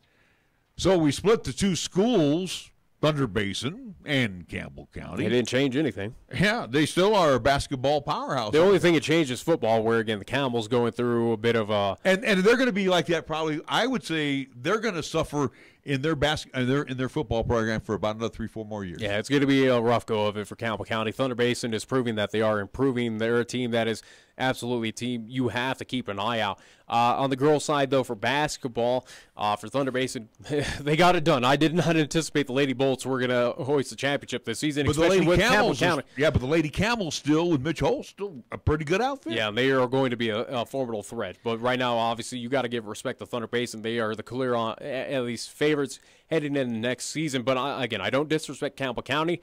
Cheyenne East, I give them a chance. Taking a look at as well, too, at least out of the state tournament. Maybe a Star Valley team improves next season. Again, don't know much about the Lady Braves, but it is a Star Valley team that is a team that knows how to get to the state tournament, knows how to win championships. Granted, that was in Class 3A, but they still made it, though, in Class 4A when they were tested, and could be a team that improves and maybe makes a chance, at least a fight for it. Again, all the powers to the east. Yeah, the magical power. We'll see. I think we'll see. Again, on the ladies' side, the championship runs through Gillette with an occasional spark here in the Cap City. But I'm telling you, for years and years and years. And the team that's kind of dropped out that we don't talk about anymore is the Lady Phillies. Natrona just kind of, they went bye-bye this year. And maybe Natrona shows up. I don't know right now. Don't know much about Natrona County of what their situation is right now, especially on the girls' basketball side. They didn't have a good recruiting year. They had a good recruiting year for football, and then basketball, a good recruiting year over at Kelly Walsh. Yeah. Either way, though. But on the girls' side of things, yes, it does run through at least Gillette. On the boys' side, Sheridan's going to lose a few. But I still say Sheridan team you got to respect on the boys' side. Campbell County as well too. Can't write off them. They still have a young core as well up there. Other than that, though, is taking a look at the West. Yeah, Kelly Walsh. Without knowing a whole lot of their situation, obviously at least route still goes through Casper, still goes through Kelly Walsh with them being the champions. Is it a case where Star Valley can make an argument as well too on the boys' side? We'll see. We'll see right now. But I think right now, Thunder Basin, Sheridan, they're obviously your favorites heading into it. We'll see what happens. But also, too, not going to write off Campbell County. Not going to write off Casper Kelly Walsh. We'll see what happens. And again, not going to write off maybe Cheyenne East of the world, again, boys and girls. Not going to write off Cheyenne, at least Central for both boys and girls for next season. Maybe Cheyenne South girls. Oh, by the way, this basketball update on the high school side should have been brought to you by one Chris Bolton, Nick Proetti, Larry Proetti, subbing for Chris Bolton from what we saw and witnessed this past season, more He's you busy. guys than me. So anyway, I do appreciate getting all that out. We still haven't talked about. Well, we'll talk about something else. We got to take a break. Bracketology. All right, we're going to be back with more after these words here on 1480 KRAE. Capital Lumber is number one in Cheyenne. Are you listening? We're all the lumber store you'll ever need. For electrical, plumbing, paint, and tools, lumber and hardware, we're for you. And we're out to earn your business, yes indeed. Capital Lumber is number one today. Are you listening? Capital Lumber's at your service all the way. Capital Lumber Company, serving our area for over 53 years at 1222 Dunn Avenue in Cheyenne. AJ Miller here for Kia of Cheyenne. We're starting our 14th year and still strive to put you first by making it easy for you to own a new Kia. Right now, we can help get you into a 2019 Kia Sorento comparably equipped for less than Toyota Highlander, Jeep Grand Cherokee, or Ford Edge. The 2019 Kia Sorento comes standard with power heated exterior mirrors, rear camera display, remote keyless entry, and more. Come into Kia of Cheyenne, call 775-0123 or go to kiaofcheyenne.com. We'll make it easy. MHP is a certified public accounting and consulting firm located in both Cheyenne and Fort Collins, offering accounting, tax, and consulting services to businesses, not-for-profit, government, and individual clients. MHP takes pride in their commitment to providing close, personal attention to their clients. They also continue to invest time and resources in continuing education, state-of-the-art computer technology, and valuing their relationships with you. MHP is a proud supporter of local and UW athletics. MHP, 314 West 18th Street, or call 634-2151. It's said that membership has its rewards, and at First Education Federal Credit Union, that is especially true. At First Education, members are the owners and get lower loan rates, higher yields on deposits, full online services including a mobile app, and more. We are personalized banking your way, local and a member of the Cheyenne community since 1947. Call 432-7400, go to firstedfcu.com, or visit in person at 120 West Carlson Street. Membership eligibility required, federally insured by NCUA. Your locally owned and operated radio stations, KYOI-FM and 1480 KRAE AM, are just that, local. Serving Cheyenne and Laramie County, where your advertising dollar stays local too. It doesn't end up in Colorado, Oklahoma, New Hampshire, or even New York. We conduct business here, we shop here, and we live here. And we support our entire community 24/7, 365. Just because it has a window dressing doesn't mean it isn't a facade. A reminder from KYOI and 1480 KRAE. Check out the huge savings this week at Town & Country Supermarket Liquors. Here are just a few of the terrific weekly specials. Check out these super buys, heard only right here. Jameson Irish Whiskey, 750 milliliter bottle, $15.99. Left Hand Mountain Mixer, 12-pack of 12-ounce bottles, $14.29. And Pendleton Canadian Whiskey, 750 milliliter bottle, $16.99. Town & Country Supermarket Liquors on the South Greeley Highway, Cheyenne's low price leader. Here's the latest weather forecast on 1480 KRAE. For today, it'll be partly sunny with highs around 37, winds out of the north at 10 to 15. Then for tonight, it'll be mostly clear with lows around 19. On Wednesday, it'll be sunny with highs around 49, and on Wednesday night, it'll be clear skies with lows around 24. You bleed brown and gold? So do we. Wyoming Cowboys football and basketball is always front and center on this show. This is Wyoming Sports Talk Today, and it's here on AM 1480 KRAE.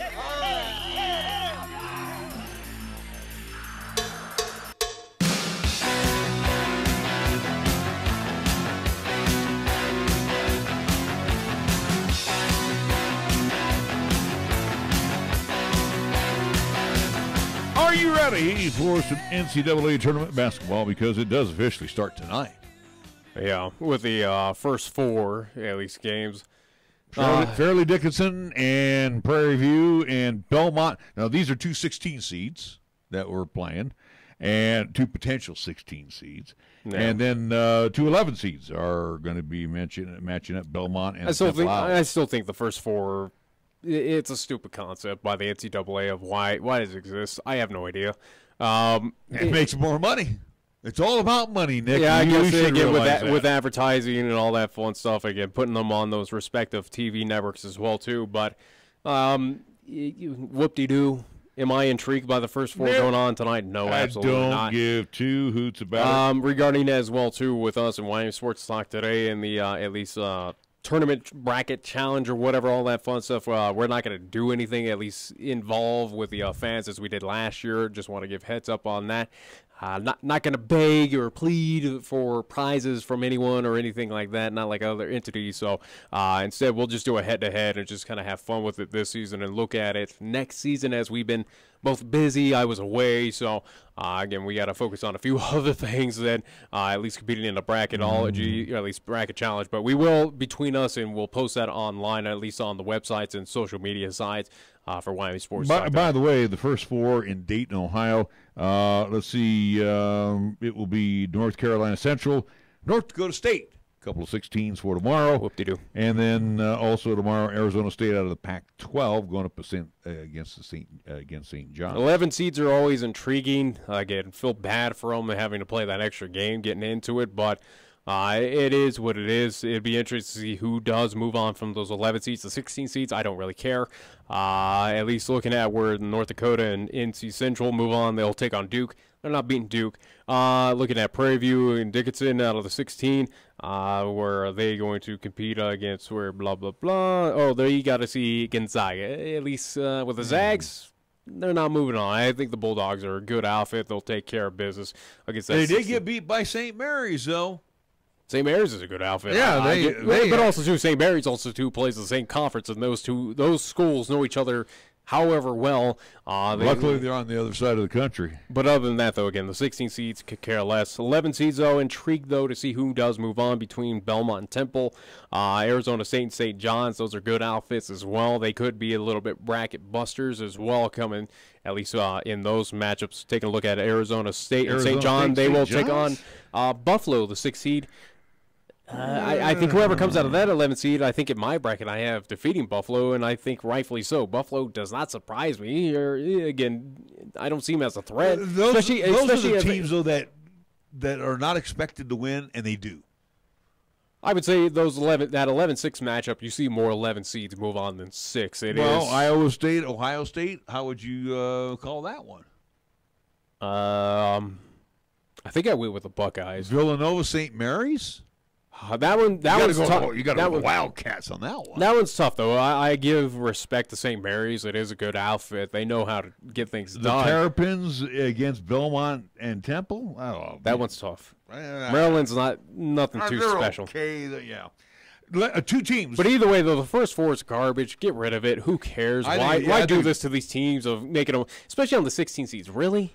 It's kind of like you give them a. You got to play one to get your brains being out again. It's the dangle. Here, come on. It's like, come on, NCAA, get your act together. It's uncalled for. Why not do it for?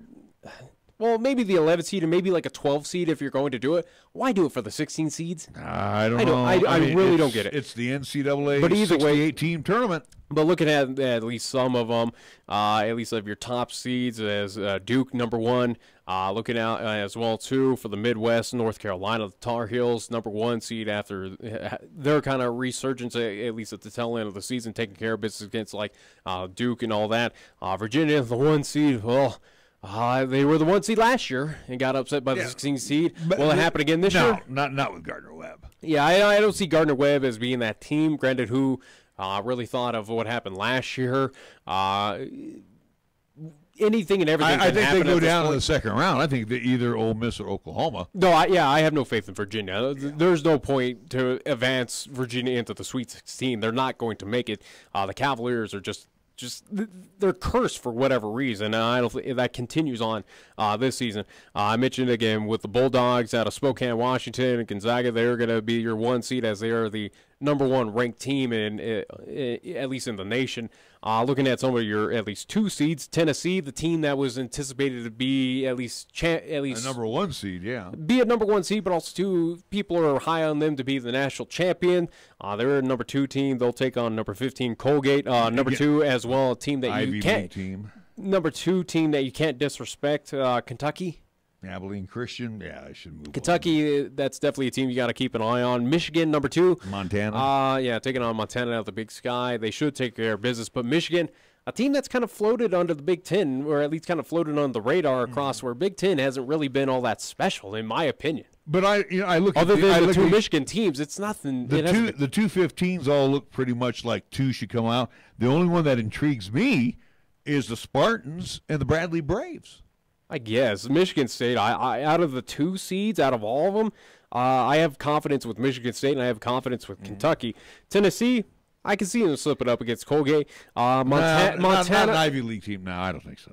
You don't know. I think they'll punish them. Montana and Michigan, maybe Montana that catches them sleeping, where Michigan's kind of cruised.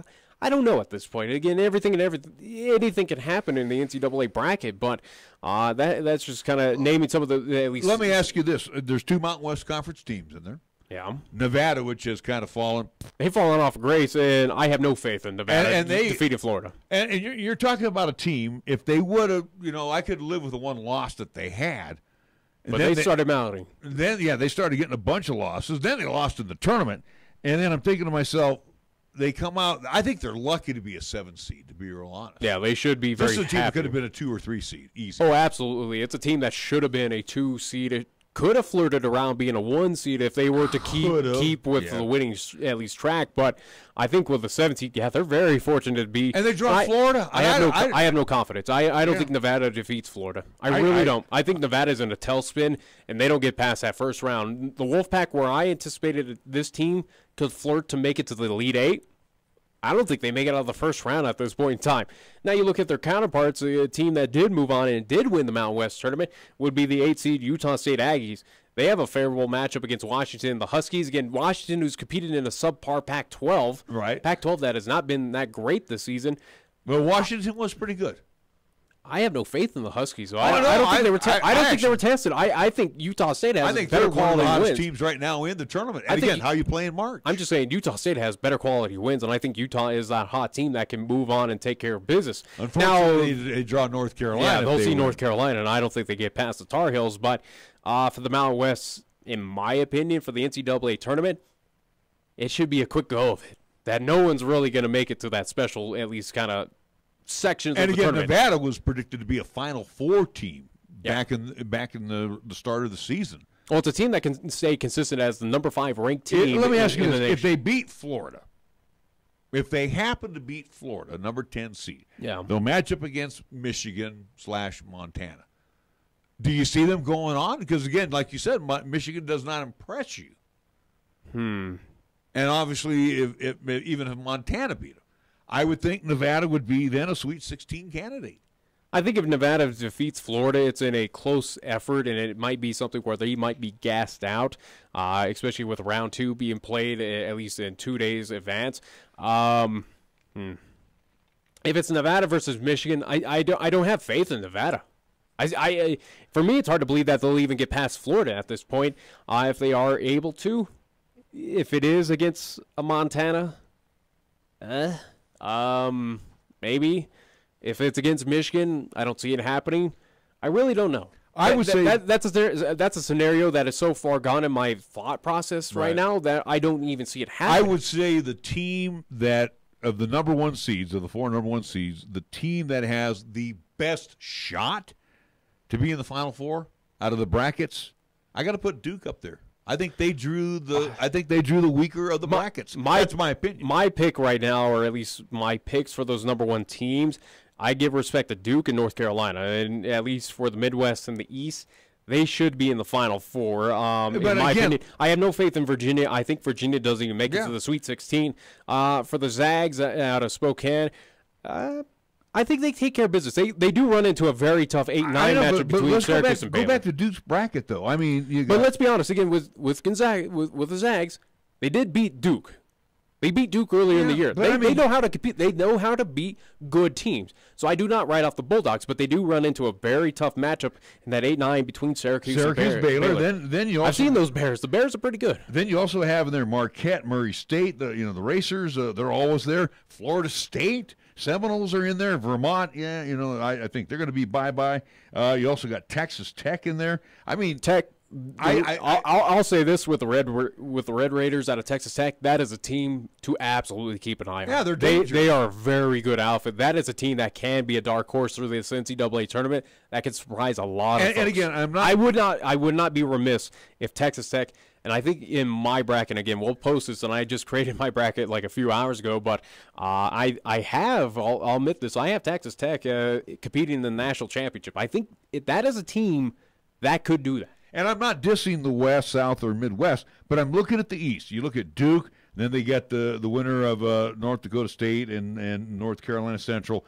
And then you got Virginia Commonwealth, the University of Central Florida, Mississippi State Liberty, Virginia Tech, St. Louis, the Billikens, Maryland, Belmont, Temple winner, LSU. They're decent. Yale out of the Ivy League, Louisville, Minnesota, Michigan State, Bradley. I'm telling you, Duke's got probably, again, my opinion, they probably have the easier road to getting into the Final Four.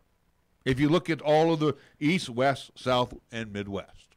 I would say so, yeah, absolutely. Again, of number 1 seeds, they should. Somebody really liked the Blue Devils in that one. Yeah.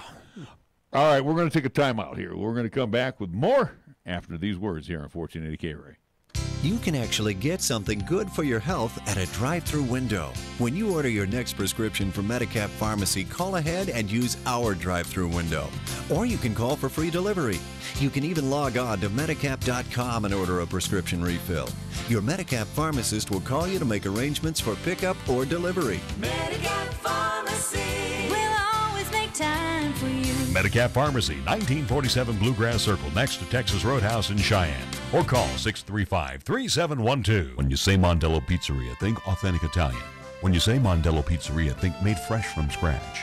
When you say Mondello Pizzeria, think great pizza, delicious Philly cheesesteak, superb hot and cold Italian sandwiches, meatballs, sausage, and special subs, calzones, crisp salads, and great service. When you say Mondello's Pizzeria, think unmatched Italian taste. Mondello's Pizzeria, 1507 Stillwater Avenue, your only true Italian stop for lunch or dinner.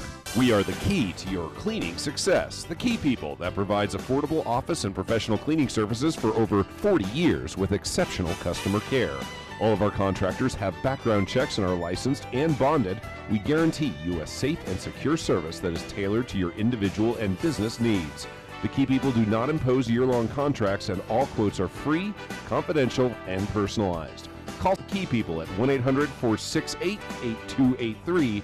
That's 1-800-468-8283. Check out this simple math equation. Add new games with new fun, and it equals new ways of winning at Wyoming Downs. Check out the newest simulcasting games on display today featuring Great American Buffalo, Midnight Wolf, and Kiss Me I'm Irish to go along with more exciting simulcasting games in play. Remember to get your player's card to enjoy triple points on Sundays and double points on Mondays. Also, Fridays and Saturdays, play Mystery Moolah. Plus, check out all of the other promotions going on every week at Wyoming Downs, with 2 locations to have fun in the Cheyenne Plaza at 3617 East Linkaway and at the Outlaw Saloon at 312 South Greeley Highway. For more information, go to wydowns.com. Winter driving in Wyoming. Are you prepared? Winter storms strike quickly across Wyoming's high plains and the mountains. When they do, driving conditions can deteriorate rapidly and become very challenging. Make sure your vehicle is ready for the elements and you have an emergency preparedness kit available. Driving on slick roads, always remember slower speed, acceleration, steering, and braking. Also turn off the cruise control and always buckle up. Ice and snow. Take it slow. Know before you go. For travel info, call 511 or online at wildroad.info. Paid for by Federal Highway Safety Funds. First Tier Bank strives to remain competitive and offers some of the best CD rates in the community, as well as area banks and credit unions per Rate Watch reports. How does that make a difference to you? First Tier Bank can assist you in securing some of the best rates on CDs. They have a 16-month CD at an annual percentage yield of 2.33% and a 27-month CD at an APY of 2.74%. First Tier Bank offers the personalized customer service you've grown accustomed to and deserve. Plus, feel confident that your finances are taken care of by a responsible, knowledgeable staff. Call 307-632-3500 and ask for Caitlin or Debbie. Member FDIC, Equal Housing Lender. Here's the latest weather forecast on 1480 KRAE. For today, it'll be partly sunny with highs around 37, winds out of the north at 10 to 15. Then for tonight, it'll be mostly clear with lows around 19. On Wednesday, it'll be sunny with highs around 49, and on Wednesday night, it'll be clear skies with lows around 24. We're taking Cheyenne, Wyoming Sports Talk Radio to a whole new level. This is Wyoming Sports Talk Today. Don't look at me. I think these people are completely nuts. Stop this crazy thing! And it's only here on AM 1480 KRAE.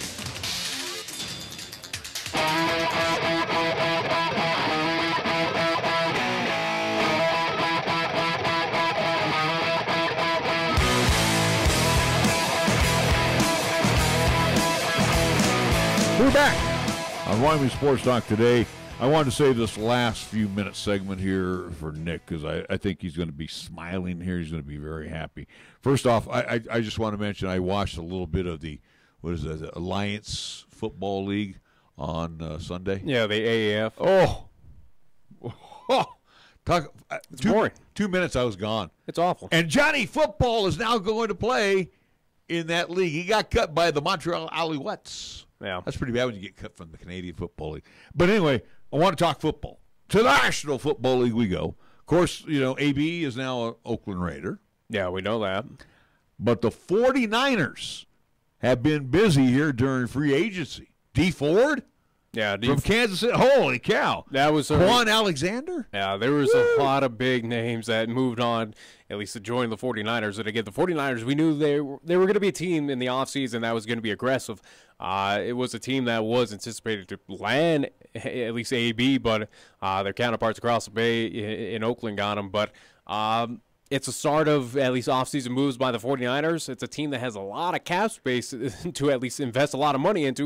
And I don't think they're done yet. Well, another Tevin Coleman they picked up from Atlanta. I mean, they are – there's been a lot of moves. Again, the NFL right now in the offseason has been very interesting to watch, especially it's been a little bit quiet down there in the Mile High City, but you look with the Broncos where, again, the QB situation where you pick up Joe Flacco. Where everybody's just shaking their head going, oh, and again, Flacco's not a bad quarterback. I think John Elway right now is kind of wrote his death sentence right now out of Denver where – You say, hey, Case Keenum, he's my guy. What have you done recently? Well, you've been winning out at least in Minnesota. We'll come and pick you up.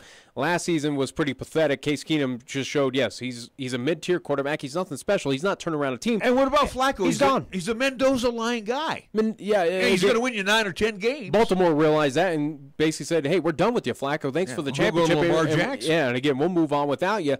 And now Denver's going, now he's our guy? I don't see it. I think right now for the Denver Broncos, for John Elway, he's basically signed his exit release from the Denver Broncos of going, maybe it's time that ownership moves on and says, Elway, hey, we appreciate your legend, but you don't know what you're doing, at least in the front office right now, because clearly it's showing. And Denver, I think for the Broncos right now, it doesn't even matter what they do in the draft. It's still a team that is not making the playoffs. Well, they still have that carrot, though. And I will, and again, as we get closer to draft day here, which is a month and some change away, they still have that carrot to dangle. And again, Flacco may have been traded to the Broncos, but that doesn't mean he's secure there. Yeah, that doesn't mean he's going to be the starter. They could still absolutely. They could unload him as well, too. They could absolutely go for a quarterback. And again, the name that has been floating around for the Broncos to pick up is the former, at least, backup who did get a starting role when Jimmy G fell down, or at least got his injury, is one Nick Mullins. That name has been tossed around. Will the Broncos pick him up? Only time will tell. Again, who knows what's going to happen, as the 49ers have kind of come out and said, no, we're going to stick with Nick Mullins. We like what he is, and we want to keep him under our system. So we'll see what happens there. But right now the Broncos are showing that it's a team that's not going to improve. It's a team that's going to finish sub 500. But again, that's why I saved this last part for you with the 49ers. I'm very happy with the free agents that they are picking up right now. Oh, yeah. And again, they're addressing needs. They're addressing, again, they're scooping up players. But also, again, it's not been the big names, but these are good compliments. And they still have team. A top draft. Yeah, they still have a number one draft. Is what, number 2? Number 2. So, again, they can dangle that carrot out there for anybody else that wants it. Even though everyone is anticipating they'll pick up Nick Bosa, we'll see if that happens. But right now the 49ers are in control of what they can do. I think it's a good pickup. No, absolutely. I think that would be a good compliment. Do you think Murray goes to Arizona? I think so. Why do they want to do I that? I think the Rosen experiment, even though it was barely an experiment, I think it's done in Arizona, and I think they will try to go, all right, hey, Rosen, you'll be a good backup, but you're not. They're going to ship him off because he's not. He's not going to be happy there. And again, in the Rosen case, I mean, let's look at last year. He was the only quote unquote kind of bad quarterback out of that class who didn't do anything special with his team. And his offensive line was awful. Yeah, but you can't blame him for that. But also, too, well, yeah, you can. The guy was running for his life half the time. Well, no. I'm just saying of how bad his production was. You can't blame him because his offensive line was bad. But also, too, then again, you look at Buffalo with Josh Allen, where he had a terrible offensive line, but he still made the best of it using his legs. He ran for his life as well, too. Yeah, but he turned it into positive yardage. He turned it into where he was the best running back for that team. So we look at the first 2 draft picks. All right, let's just take it for argument's sake. I think Murray is going number 1. And Bosa will go to the 49ers. Potentially. I think the 49ers then have pretty much the pretty much got themselves a solid team. The 49ers are an interesting team to see what they do in the draft. But also, I elevate them already now. The other team to take an eye on, or at least see what they'll do, is the Oakland Raiders. They have a high pick as well, and they have many picks coming up in this draft. Yeah, they got 3 first-rounders. Yeah.